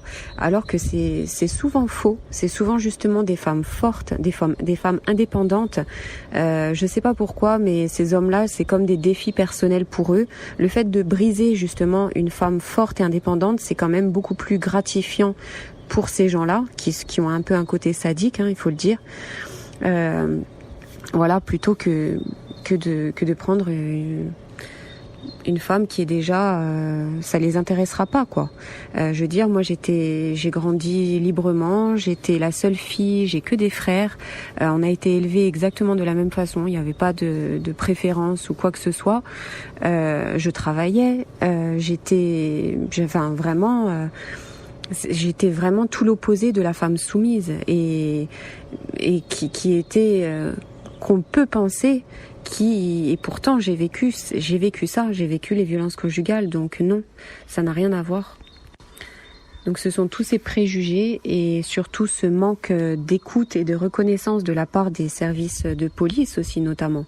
Moi je sais qu'à l'époque, donc c'était dans les années début des années 2000, c'était vraiment, enfin je vous dis, c'était pas intéressant pour eux. Bon, c'était des histoires familiales quelque part. Vraiment, moi mes plaintes n'ont pas été entendues. Alors que c'est très difficile pour une femme comme ça. Déjà, si elle est surveillée, c'est encore plus difficile pour elle d'aller au commissariat. Mais le jour où elle y va, elle s'attend vraiment à avoir du soutien, en fait. Et des fois, les plaintes ne sont pas prises. Des fois, et on nous dit carrément de rentrer et que ça va s'arranger, quoi. Donc là, maintenant, il y a quand même un gros travail qui est fait. Les associations, elles font vraiment un travail énorme, et même en lien avec la police, il y a eu des formations de fait, et je pense que les choses évoluent, et j'espère sincèrement que les choses vont évoluer. Par contre, il y a quelque chose qui reste encore compliqué, c'est par contre cette façon que la France a de gérer ces personnes violentes, parce qu'au final c'est toujours à la personne victime de déménager ou de partir, de se cacher. C'est pas normal, déjà, je trouve. Et aussi, il y a comment ça se fait qu'une personne qui est récidiviste, qui a déjà eu plusieurs plaintes de plusieurs personnes contre des violences, se retrouve encore en libre circulation comme ça, sans avoir été suivi, sans avoir... je comprends pas. Enfin, moi, je veux dire, s'il avait déjà été interpellé à l'époque, pourtant il y a eu des faits graves avant moi, je pense que il se serait pas passé tout ça, quoi. Et si on m'avait pris en compte, on l'avait pas libéré, les faits étaient quand même super graves déjà à l'époque, voilà, quoi. Donc j'espère que ça va changer, et que vraiment les choses vont changer maintenant. J'aimerais rajouter un message important pour les victimes de viol, d'inceste et d'abus sexuels. Donc il faut savoir que le viol, c'est quelque chose de très destructeur qui est utilisé même dans les guerres en fait pour détruire un peuple. Ça, c'est vraiment quelque chose d'horrible. Moi, je l'ai minimisé pendant longtemps, alors que c'est ce qui m'a pris le plus de temps pour me relever. Mais en fait, il y a plusieurs processus dans le viol et c'est ce qui a fait que je l'ai minimisé pendant autant d'années. C'est qu'il y a un déni en fait qui se met en place. Donc moi, pendant 8 ans, je n'étais pas du tout consciente que j'avais été violée. C'est lors d'un entretien avec mon psychologue de l'époque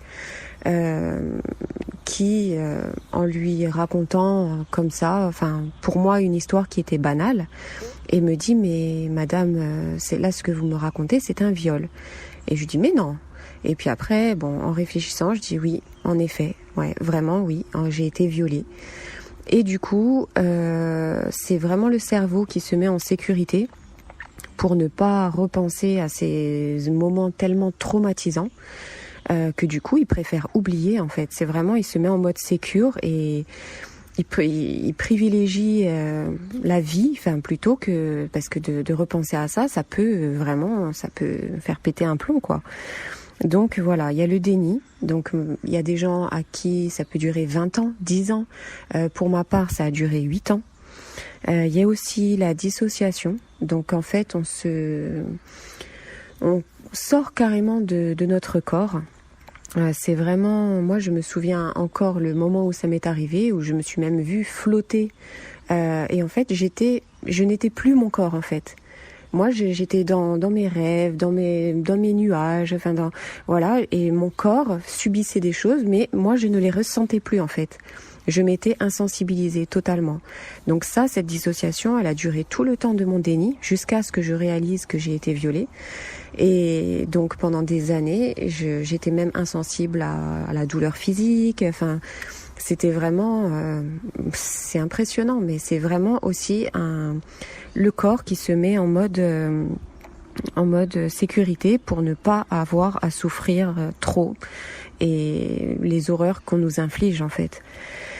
Donc suite à ça, quand le déni est levé et que on est conscient de ce phénomène de dissociation, on commence progressivement à se réapproprier son corps. Donc c'est là où ça commence à devenir douloureux. Là, il y a les symptômes qui se mettent de plus en plus en place, donc l'anxiété, l'insomnie, le manque de confiance en soi, en les autres, l'estime de soi qui est au plus bas, on se dégoûte, la mise en danger, parce qu'en fait, vu qu'on a été insensibilisé, on se met en danger en fait pour voir si on est vivant, tout simplement en fait, parce qu'on se sent mort à l'intérieur de nous. C'est comme si on nous avait volé. Enfin, je sais pas comment. Donc, ça peut être par l'alcool, par les drogues, pour essayer d'éteindre en fait cette douleur qui est trop violente, par les médicaments. Bon, il y en a qui font des tentatives de suicide aussi. Il y en a qui ont une sexualité exacerbée, ou alors à l'inverse, qui n'ont plus du tout de sexualité. Ça peut aussi passer par, malheureusement, on peut avoir affaire à un violeur. Ça, c'est, voilà, je préfère vous le dire parce que moi, tout ce que je vous dis là, je savais pas. J'ai malheureusement appris par moi-même. Ça a été le fruit de nombreuses recherches, d'un travail avec des psys, avec plein de choses. J'ai tenté plein de choses pour comprendre ce qui m'arrivait. Et en fait, au final, tous les symptômes que j'avais étaient dus au viol en fait. Donc voilà, vous n'êtes pas seul. Si vous aussi vous ressentez ça, que ça vous parle, ne croyez pas que vous êtes seul au monde et que ce qui vous arrive c'est bizarre et que vous êtes différente ou différent et que ça ne s'arrangera jamais. C'est faux. Ça peut s'arranger. Donc moi, dans mon cas, malheureusement, j'ai été reconfrontée à un violeur en 2018, donc récidiviste. Bon, ça, voilà, là, il est en prison actuellement et il sera jugé aux assises en 2022 pour mon viol et pour des autres faits de violence sur une autre femme. Donc là, ça a vraiment réveillé en moi l'origine en fait de mes traumatismes. Et donc là, je suis passée par plein de choses. J'ai essayé l'hypnose, l'ostéo. Enfin voilà, j'ai lu, j'ai pas arrêté de lire. Faut vraiment en fait s'écouter parce qu'il n'y a pas de choses miracles. Je peux pas vous dire ça va vous aider. L'hypnose, ça va vous aider. La sophrologie, ça va vous aider. Oui, sûrement, mais chacun a son truc en fait. Moi, pour me réapproprier mon corps, ce qui m'a énormément aidé, c'est la danse, parce que bon, c'est mon truc à moi. Je sais que les massages, surtout venant d'une autre personne, je sais pas si j'aurais pu. Même par une femme, enfin voilà, c'était compliqué pour moi. Donc moi, la danse, ça m'a énormément aidé. J'ai trouvé un psychologue. Franchement, je l'ai pas choisi du tout pour ses compétences ou ses diplômes. C'était un psy de quartier qui était gratuit, c'est pour vous dire. Mais cet homme-là m'a énormément aidé. En fait, il m'a laissé parler. J'ai mis plus d'1 an avant de lui parler des violences sexuelles. Je me suis ouverte vraiment progressivement à lui. Il m'a jamais posé de questions, ou alors très en douceur, mais il m'a jamais demandé de lui expliquer ce qui m'était arrivé, parce que ça peut ancrer les traumatismes et c'est pire en fait. Donc lui, il a vraiment il a laissé les choses sortir pour m'en libérer petit à petit en fait. Donc voilà. Et donc vraiment s'écouter. Après j'ai beaucoup lu de livres et notamment il y a un livre que j'aimerais vous parler qui m'a beaucoup parlé. C'est un livre d'un neurologue américain qui s'appelle Peter Levine et le titre c'est Réveiller le tigre. Vraiment au niveau des... Bon, il est un peu poussé, c'est à destination des victimes, mais aussi des professionnels de santé. Mais vraiment, c'est super intéressant, ça décrit exactement ce qu'on vit. Et enfin, je me suis sentie comprise en fait en lisant ce livre qui explique tous les symptômes et qui explique surtout le chemin de la résilience en fait, qu'on peut s'en sortir. C'est pas définitif, on n'est pas morte, c'est pas parce qu'il nous est arrivé ça que notre vie est finie, bien au contraire. Donc voilà, après il y a aussi la culpabilité. Donc ça, il faut s'enlever ce poids des épaules. Le fautif, c'est l'agresseur. On n'a rien fait pour que cela arrive. En fait, ce sont des agresseurs qui sont en liberté, que ça tombe sur vous ou sur une autre, que vous soyez dénudée, provocante ou habillée même de la tête aux pieds, je veux dire, ça ne changera pas le fait que c'est l'envie de violer et c'est l'opportunité. Voilà, c'était une opportunité qui leur a été offerte à ce moment-là. Ce n'est pas votre faute en fait. Il faut vraiment enlever ça de vos épaules. La culpabilité, elle vient pas de vous. Voilà. Et donc après la culpabilité, il y a le pardon. Donc déjà se pardonner à soi-même de s'être fait du mal pendant des années, parce que je suppose que voilà, quand des fois on boit trop parce qu'on a envie on sait pas pourquoi, des fois on se sent mal mais on sait pas pourquoi. Et du coup, bon, on commence à boire avec des amis, c'est festif, et puis en fait, on boit plus que les autres, parce que au fond de nous, on a une douleur qui est tellement immense qu'on sait pas comment. Enfin, voilà, c'est des choses comme ça où des fois on se met en danger, ou dans des situations il faut se pardonner, c'est pas votre faute. Enfin, je veux dire, vous avez été, comme je vous ai dit, dissocié pendant des mois, voire des années. Donc voilà, vous vous réappropriez tout doucement votre corps, votre vie, à vous, en fait. Donc se pardonner ces erreurs, les rencontres que vous avez pu faire, ce n'est pas votre faute, encore une fois. Donc voilà, se pardonner. Ce qui est arrivé. Et pardonner à l'autre, alors ça... c'est un chemin beaucoup plus compliqué. Certains y arrivent, d'autres non. Moi, je dirais pas que j'y suis arrivée complètement. Mais il faut quand même, je pense, essayer pour couper ce lien qu'on a avec l'agresseur. Parce que on garde un lien de colère et de rancune, mais ça reste un lien, malgré tout. Alors que si on coupe ça par le pardon, c'est-à-dire, c'est pas pour l'excuser, ni pour minimiser les actes, c'est pas ça, c'est pour dire que voilà, je te pardonne, tu fais ton chemin, je n'ai plus rien à voir avec ça, j'avance en fait. Donc voilà, moi c'était une ostéopathe qui m'avait fait un petit exercice pendant qu'elle faisait son truc.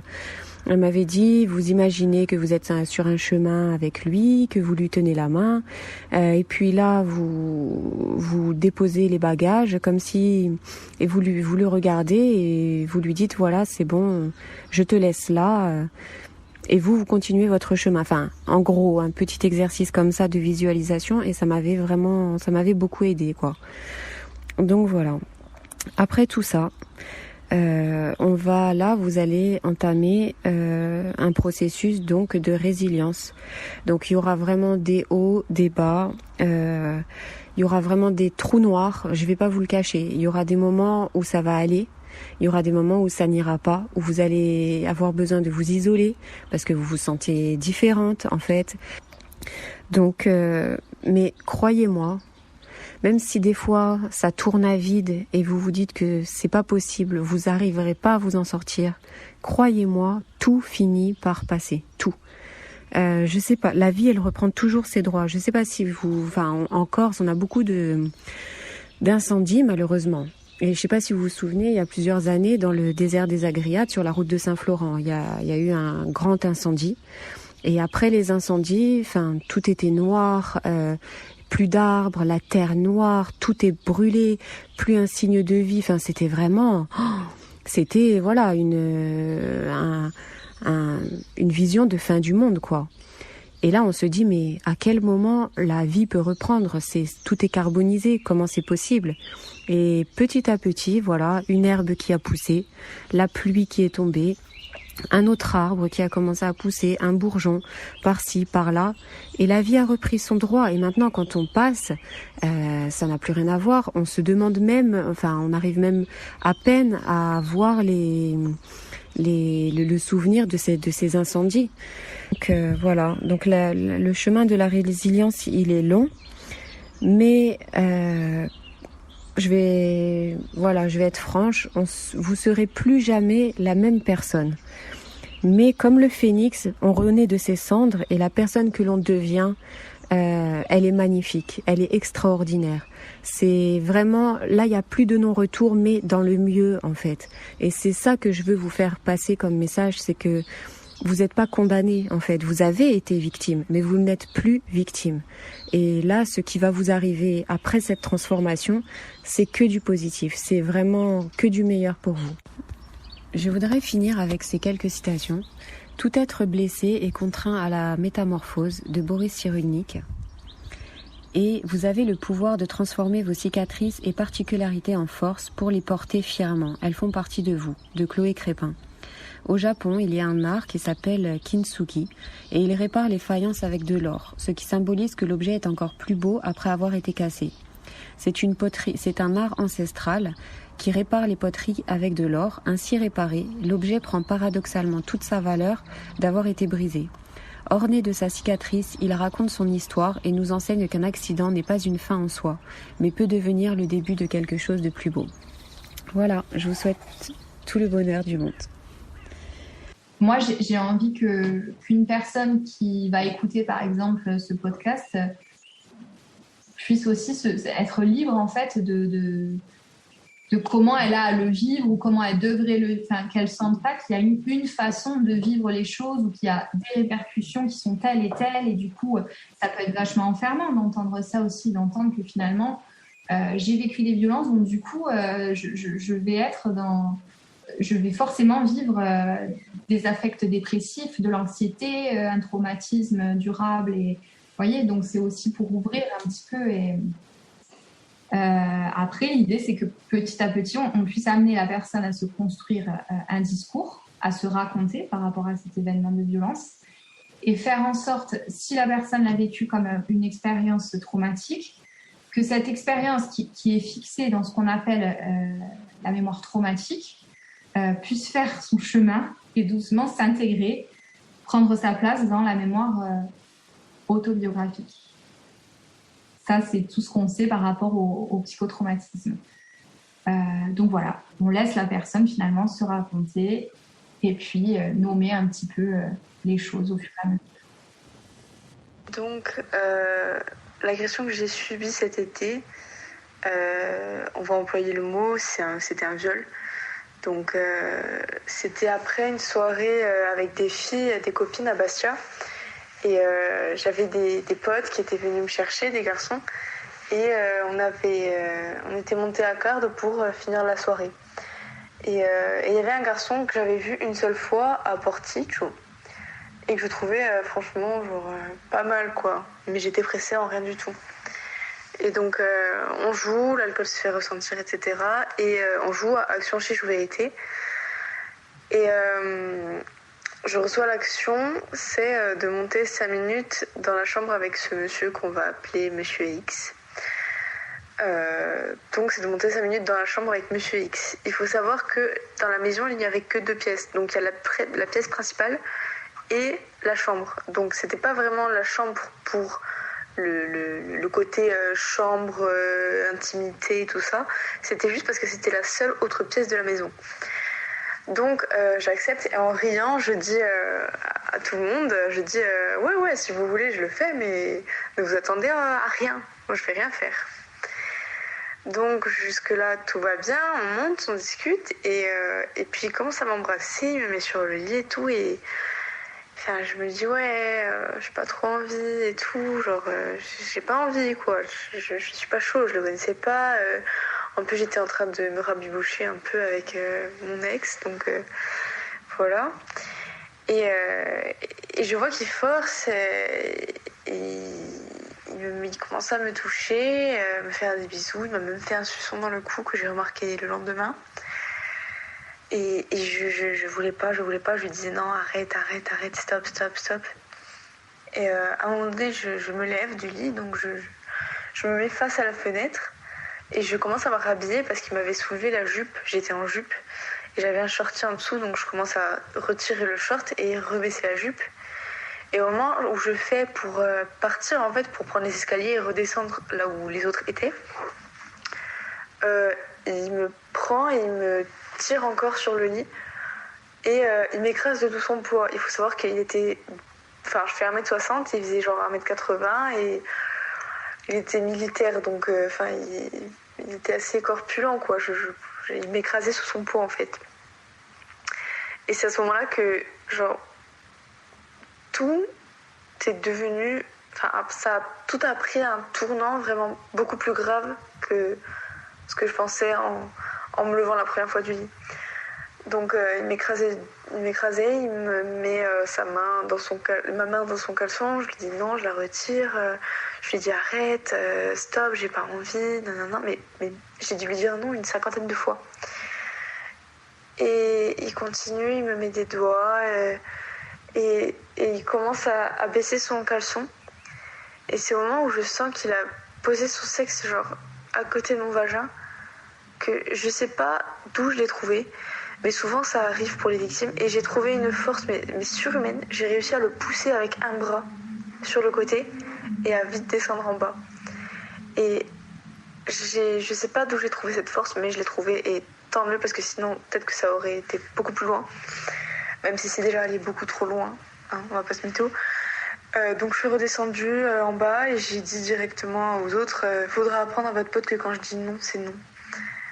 Donc voilà. À partir de ce moment, moi, je suis perturbée, mais au possible. Et je vais dans les toilettes. Et en redescendant, en allant aux toilettes, je vois qu'il redescend et il me met la main sur la hanche en mode un peu amical. Sauf que j'avais vraiment pas envie de quoi que ce soit. Donc je pousse sa main, je vais aux toilettes, je commence à pleurer. J'envoie des snaps à mes copines et tout. Il me dit oui, viens me chercher et tout. Et en fait, sur le moment, j'ai pas réalisé la chose. C'est-à-dire que sur le moment, je réalisais pas ce qui venait de se passer. Et je savais pas que c'était grave. Et c'est peut-être le fait de l'alcool, la fatigue, le choc, je sais pas, peut-être une petite combinaison des trois. Et je savais pas qu'il fallait que je me taille, en fait. Et du coup, j'ai dit non, c'est bon, je reste, je m'en irai demain. Donc voilà. Et donc, à un moment donné, je retourne autour de la table avec les autres. Et là, les autres, ils remarquent que je suis pas bien, etc.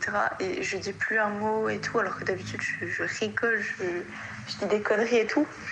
Et donc, les autres se rendent compte qu'il se passe quelque chose et voilà, ils sont un peu intrigués aussi. Et à un moment donné, donc Monsieur X, il me dit oui, viens, on va parler dehors.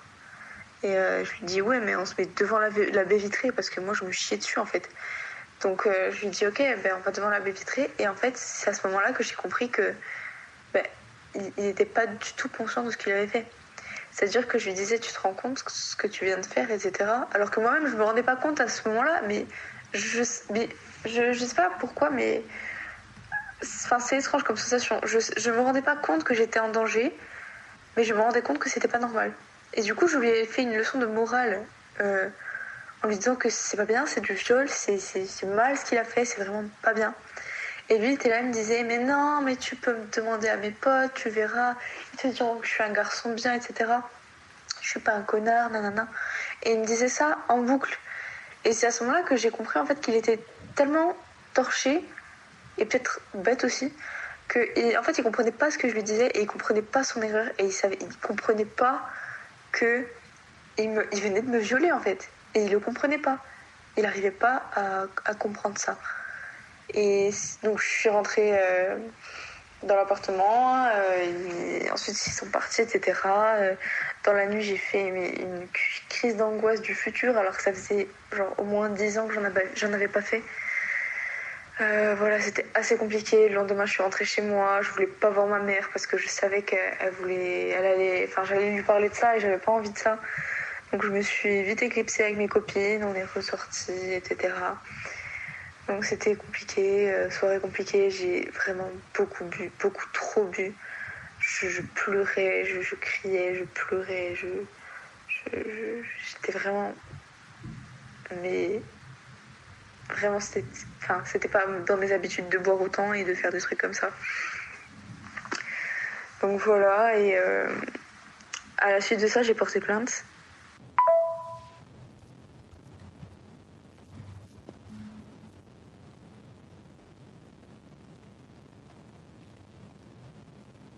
Donc le lendemain, j'ai porté plainte au commissariat. Bien évidemment, je m'étais lavée. Et oui, parce que quand je rentre de soirée, en général, je me lave et j'ai pas pensé. Donc je suis allée au commissariat, j'ai porté plainte. Les flics, pas très professionnels en fait. Je suis tombée sur une femme qui m'a fait raconter toute mon histoire dans la cour du commissariat de Bastia en fumant sa clope. Et moi, j'étais terrifiée. Je racontais mon histoire, je pleurais, je tremblais, je suffoquais. Dehors, devant tout le monde, et elle fumait sa cigarette, elle me disait bon va falloir me redire tout ça dans le bureau hein. Et moi j'étais au bout de ma vie.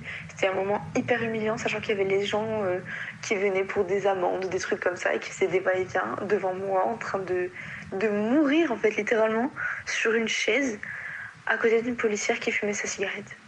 Voilà, c'était un grand moment. Surtout que cette policière, elle a été un peu... elle a essayé d'être conciliante, mais elle a fait des propos des fois en mode ouais, vous étiez habillée comment? Vous aviez une jupe? Et pourquoi vous êtes montée avec lui? Enfin, vous deviez vous y attendre. Vous êtes dans la chambre avec un garçon, faut s'y attendre.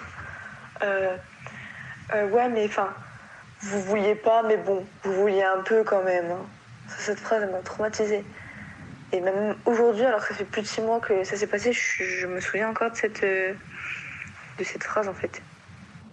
Bon, suite à la plainte, plainte classée sans suite parce que pas assez de preuves, alors que j'ai fini très mal psychologiquement, c'est-à-dire que ça a combiné au fait que j'ai des études assez prenantes avec la crise du Covid et tout, j'ai fini chez une psy 2 fois par semaine parce que j'avais des idées suicidaires, mais vraiment beaucoup d'idées suicidaires, alors que mes amis le savent, ma famille le savent, tout. Je suis une personne, je ne me plains jamais, j'ai toujours la joie de vivre. Et à ce moment-là de ma vie, je pensais à une seule chose, c'est le suicide. Mais vraiment, je m'étais renseignée comment prendre les médicaments, comment mourir d'asphyxie, des trucs comme ça, vraiment horrible. Comment mourir dans son sommeil. Mais je m'étais renseignée vraiment parce que je comptais le faire. J'étais vraiment au bout de ma vie. Mais apparemment, les preuves psychologiques n'ont pas suffi, donc il n'y a pas assez de preuves, donc voilà. Sachant que là, ça fait depuis juillet donc que ça s'est passé, et j'ai toujours des envies suicidaires. Beaucoup moins qu'avant, certes, mais beaucoup trop. Ça ne devrait pas se passer en fait. Ça ne devrait pas avoir lieu. sachant que je n'ai rien demandé. Voilà. Il faut préciser aussi, c'est que pendant l'été, donc j'ai eu pas mal d'harcèlement de la part de la copine du type et de la part de ses amis. C'est-à-dire que ses amis allaient voir mes amis en boîte et disaient ouais, traîne pas avec moi, je vais pas dire mon prénom, traîne pas avec moi parce que cette fille c'est une folle, elle essaye d'envoyer mon copain en prison, elle essaye d'envoyer mon ami en prison alors qu'il a rien fait, c'est une pute, c'est une grosse folle. Et ces gens-là disaient ça à mes potes alors qu'ils ne me connaissaient même pas. Et je savais pas qui c'était. Et ils ne me connaissaient pas juste parce que leur pote m'a violée et ils me croyaient pas. Voilà. J'ai eu des menaces, oui, faut qu'elle se calme. Tu diras à ta pote qu'elle se calme, sinon elle va finir au fond d'un ravin, dans un fossé, je sais plus quoi. Des trucs en mode oui, c'est une timpe, va falloir que je remette les idées en place. Une timpe qui invente tout, je sais pas quoi. Enfin, j'ai jamais eu de réputation à Bastia. J'ai jamais rien fait de ma vie de fou. Mais apparemment, je suis une timpe qui invente des trucs pour me faire connaître, alors que je suis une fille très discrète et que j'ai envie d'être discrète toute ma vie. Mais apparemment, j'ai tout inventé, je suis folle, je suis une pute. Le problème, en fait, c'est qu'il n'y a pas forcément que les viols.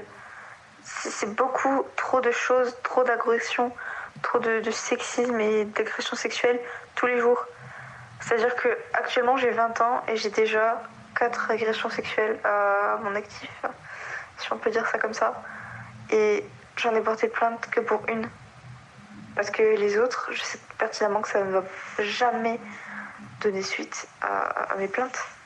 C'est-à-dire que j'ai eu un autre viol quand j'étais inconsciente parce que j'étais ivre morte et je dormais et j'arrivais pas à ouvrir les yeux en fait, et je sentais ce type qui me touchait quoi, et je voulais pas, mais j'étais tellement ivre que je pouvais ni dire non, ni dire oui, ni rien.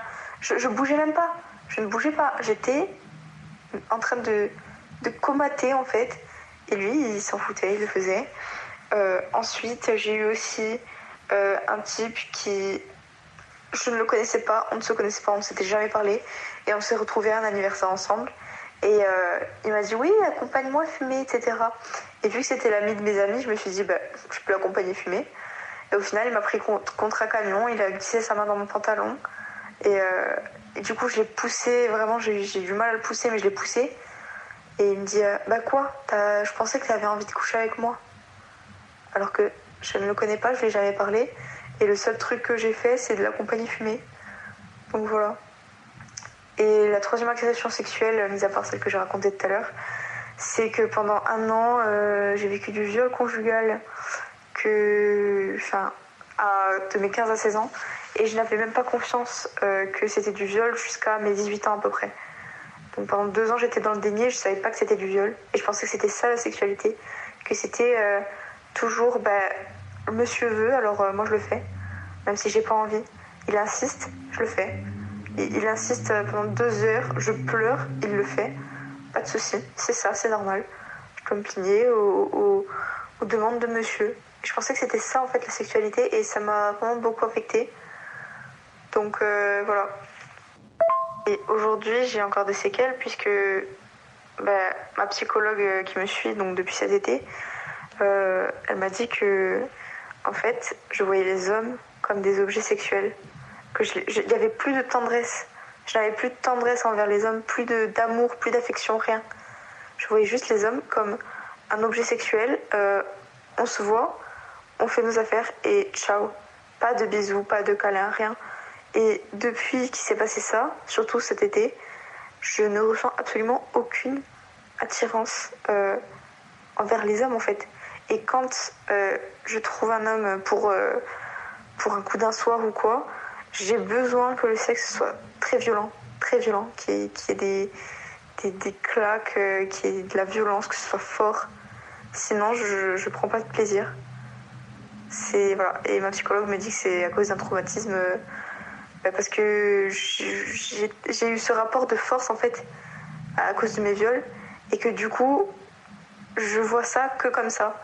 Je vois le sexe que de manière violente, et avec quelqu'un que je n'aime pas. Et voilà. Donc c'est assez compliqué, mais c'est la vie. Et je vais me reconstruire. De toute façon, j'ai pas le choix et je suis pas seule. Nous allons écouter à présent Muriel Salmona, qui va nous parler des conséquences psychotraumatiques des violences. La sidération, la dissociation et la mémoire traumatique.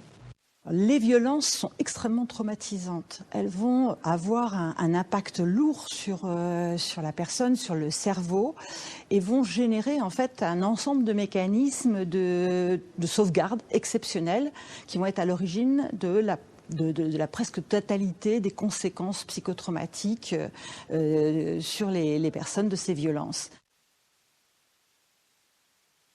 Le point de départ, c'est justement la sidération. C'est-à-dire qu'en fait, face à des violences qui sont terrorisantes, incompréhensibles, impensables, qui n'ont aucun sens, la personne en face ne peut pas intégrer ces violences. Elles font effraction, en fait, dans sa capacité de les penser. Et il va y avoir ce qu'on appelle une paralysie des fonctions supérieures. C'est-à-dire que tout ce qui, en fait, normalement devrait permettre d'agir, de réagir, d'analyser les violences, va être bloqué. Et les personnes vont se retrouver vraiment dans une situation où elles vont pas pouvoir parler, crier, se défendre sur le plan psychique, mais aussi sur le plan moteur. Elles vont être aussi immobilisées.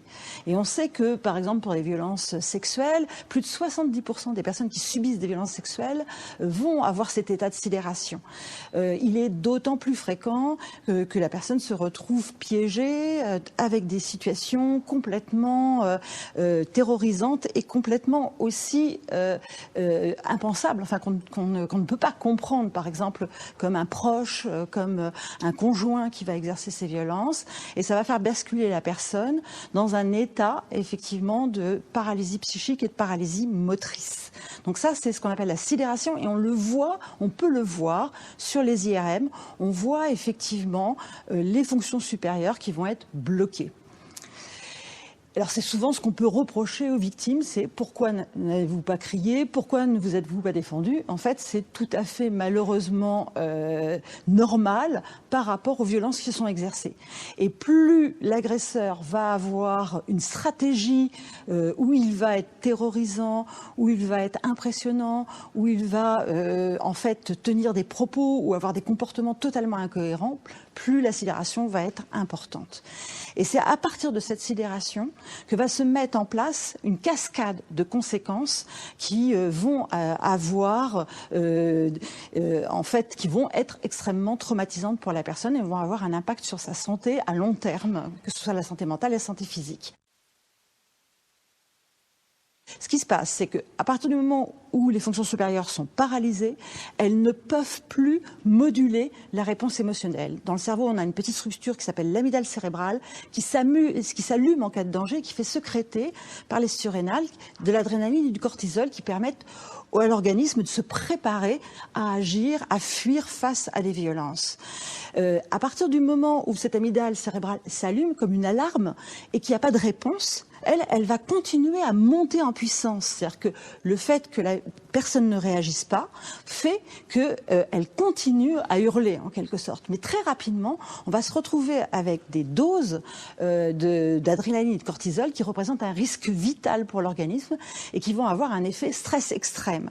C'est-à-dire qu'avec un impact sur le cœur et sur le cerveau, on peut mourir de stress et on peut avoir des atteintes neurologiques très importantes du fait d'un excès de cortisol.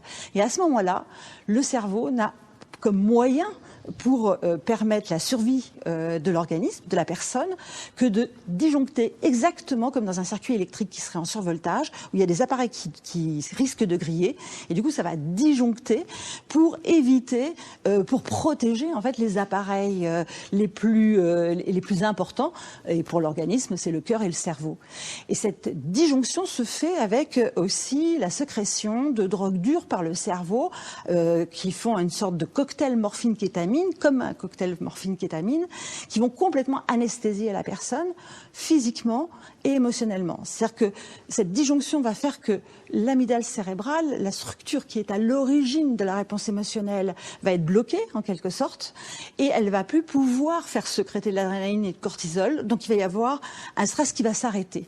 C'est-à-dire que la personne d'un seul coup va plus ressentir d'alarme, elle va plus ressentir de stress, elle va plus ressentir de douleur, et ça va lui donner une sensation d'irréalité, comme si elle était spectatrice de l'événement, comme si elle se regardait, et de dépersonnalisation très très intense, très particulière, et c'est ça qu'on appelle la dissociation traumatique. Cette dissociation traumatique, le fait que la personne soit privée de ses émotions empêche complètement la personne de pouvoir réagir, de pouvoir aussi trouver des solutions, se battre. Elle est plus du tout, elle est comme vidée, elle est comme, en fait c'est comme s'il y avait une hémorragie psychique, elle n'a plus d'énergie émotionnelle, et elle va être automatiquement sous emprise de l'agresseur qui va pouvoir faire d'elle ce qu'il veut. Il va pouvoir lui imposer tout ce qu'il veut.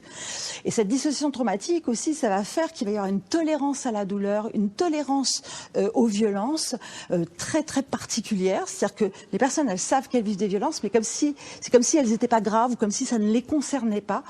Et du coup, elles vont pouvoir être d'autant plus en danger parce qu'elles ne vont pas évaluer la gravité de ce qu'elles sont en train de vivre. Et si personne ne le fait à l'extérieur, pour elles vont être piégées. Et ça explique pourquoi les victimes peuvent rester aussi longtemps avec un agresseur, parce qu'elles sont anesthésiées.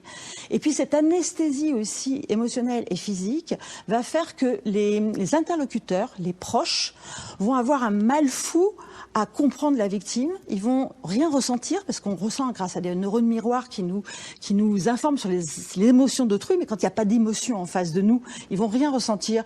Donc ils vont avoir l'impression que la personne, elle parle de choses, mais avec indifférence ou avec distance. Donc ils vont pas s'inquiéter. Et c'est comme ça que les victimes sont énormément abandonnées. Cette dissociation traumatique aussi, elle présente un risque très important de revivre des violences tout au long de sa vie, parce que les personnes qui sont anesthésiées, qui sont dissociées, vont être des cibles. Ce qu'il faut savoir, c'est que tant que le danger perdure, tant que la victime est exposée à l'agresseur, particulièrement dans l'enfance, par exemple, dans les couples, quand il y a des maltraitances, des violences sexuelles, elle va rester dissociée. Elle peut rester dissociée 10 minutes, un quart d'heure, mais une journée, mais aussi des mois, des années. Elle peut rester dissociée 10 ans, 20 ans, et sembler tolérer des situations intolérables. En même temps que cette dissociation traumatique, se produit aussi une interruption du circuit de la mémoire qui fait qu'il va y avoir la mise en place d'une mémoire traumatique qui ne va pas être intégrée par le cerveau, qui ne va pas être contextualisée dans le temps et dans l'espace, et qui va faire revivre à l'identique les pires événements. Donc la personne, elle va revivre continuellement les moments les plus atroces, sans comprendre pourquoi elle est envahie comme ça, aussitôt qu'un lien va les rappeler. Et ça, c'est la mémoire traumatique, c'est un véritable enfer. Tant que la personne est dissociée, cet enfer-là est dans sa tête, mais c'est un peu comme si elle ne le ressentait pas émotionnellement, et aussitôt qu'elle ne va plus être dissociée, c'est là où ça va exploser. Ça explique aussi pourquoi, par exemple, les femmes victimes de violences conjugales, quand elles sont enfin à l'abri, qu'elles ne voient plus, qu'elles sont plus confrontées, qu'elles sont plus exposées à leur agresseur, à ce moment-là, elles se retrouvent, elles sortent de la dissociation, et c'est souvent à ce moment-là que ça explose en elles, et elles revivent des événements, les événements qu'elles ont vécus, elles ont des attaques de panique, des angoisses, elles entendent des phrases de l'agresseur atroces, tu vaux rien, tu mérites ce qui était arrivé, tu n'as pas le droit de vivre, etc. Et elles se disent, en fait, il avait raison quand il disait que je ne pouvais pas vivre sans lui, c'est bien la preuve que je ne peux pas vivre sans lui. Et du coup, qu'est-ce qu'elles font ? Elles peuvent revenir, et quand elles reviennent, l'agresseur a le pouvoir de les dissocier, de les anesthésier, et du coup, elles semblent aller mieux. Sauf qu'elles ne vont pas mieux, bien entendu, parce que quand on est anesthésié émotionnellement, c'est pas pour autant qu'on n'est pas impacté. Vous savez, quand vous êtes anesthésié au niveau de la main, c'est pas parce que quand vous mettez votre main sur une plaque électrique, c'est pas parce que vous êtes anesthésié que vous n'allez pas être brûlé. Donc les conséquences vont être d'autant plus graves que les personnes sont dissociées, et elles vont être d'autant moins protégées. Ça explique par exemple que pour les violences sexuelles, 83% des personnes qui subissent des violences sexuelles disent qu'elles ne sont ni reconnues ni protégées. Et plus les personnes sont très jeunes, plus ces processus que je viens de vous expliquer, de sidération, de dissociation, de mémoire traumatique va être important. Plus les enfants sont très jeunes, plus ils vont être impactés. Et ils peuvent être impactés dès la naissance, voire même l'amygdale cérébrale, elle est active lors du 3e trimestre de la grossesse, donc ils peuvent être même impactés pendant la grossesse.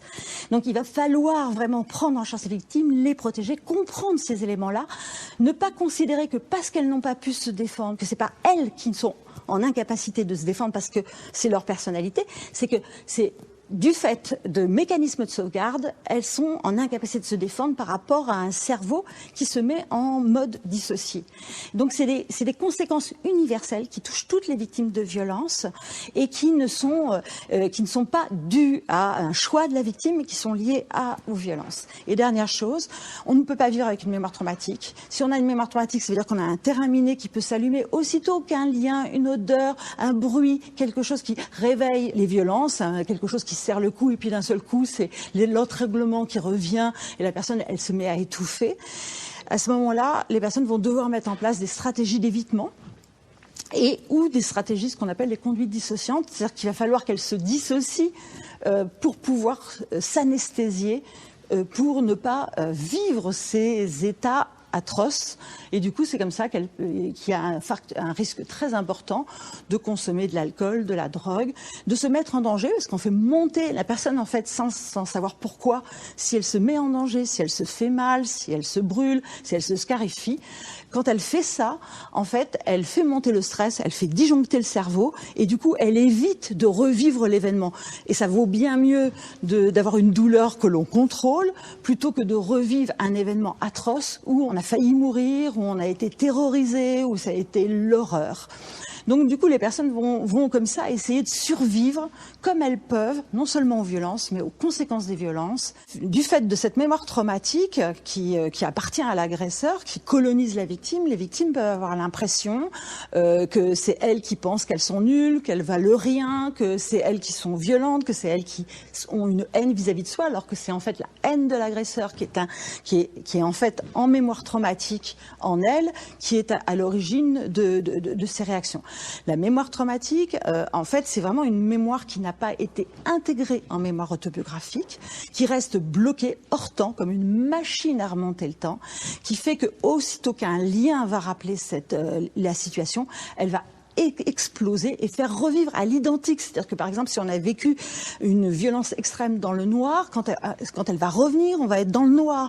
Si on a vécu une violence avec des douleurs, les douleurs vont revenir à l'identique, comme si elles se reproduisaient. Ça peut mener les gens aux urgences. Toutes les phrases vont revenir, tous les bruits, et je veux dire, les personnes peuvent même avoir peur d'être folles, tellement c'est violent, tellement c'est énorme, tellement c'est incompréhensible. Et cette mémoire traumatique, dernière chose, elle se traite. On peut traiter la mémoire traumatique, on la transforme en mémoire autobiographique, on refait fonctionner les circuits. Les traumas, c'est un peu comme des fractures, on réduit les fractures en quelque sorte, et le tissu neurologique se répare, c'est-à-dire que les atteintes neurologiques de départ régressent, les circuits se remettent à fonctionner, et du coup, la personne, elle a vécu quelque chose de terrible, mais elle ne le revit pas à l'identique. C'est ça toute la différence.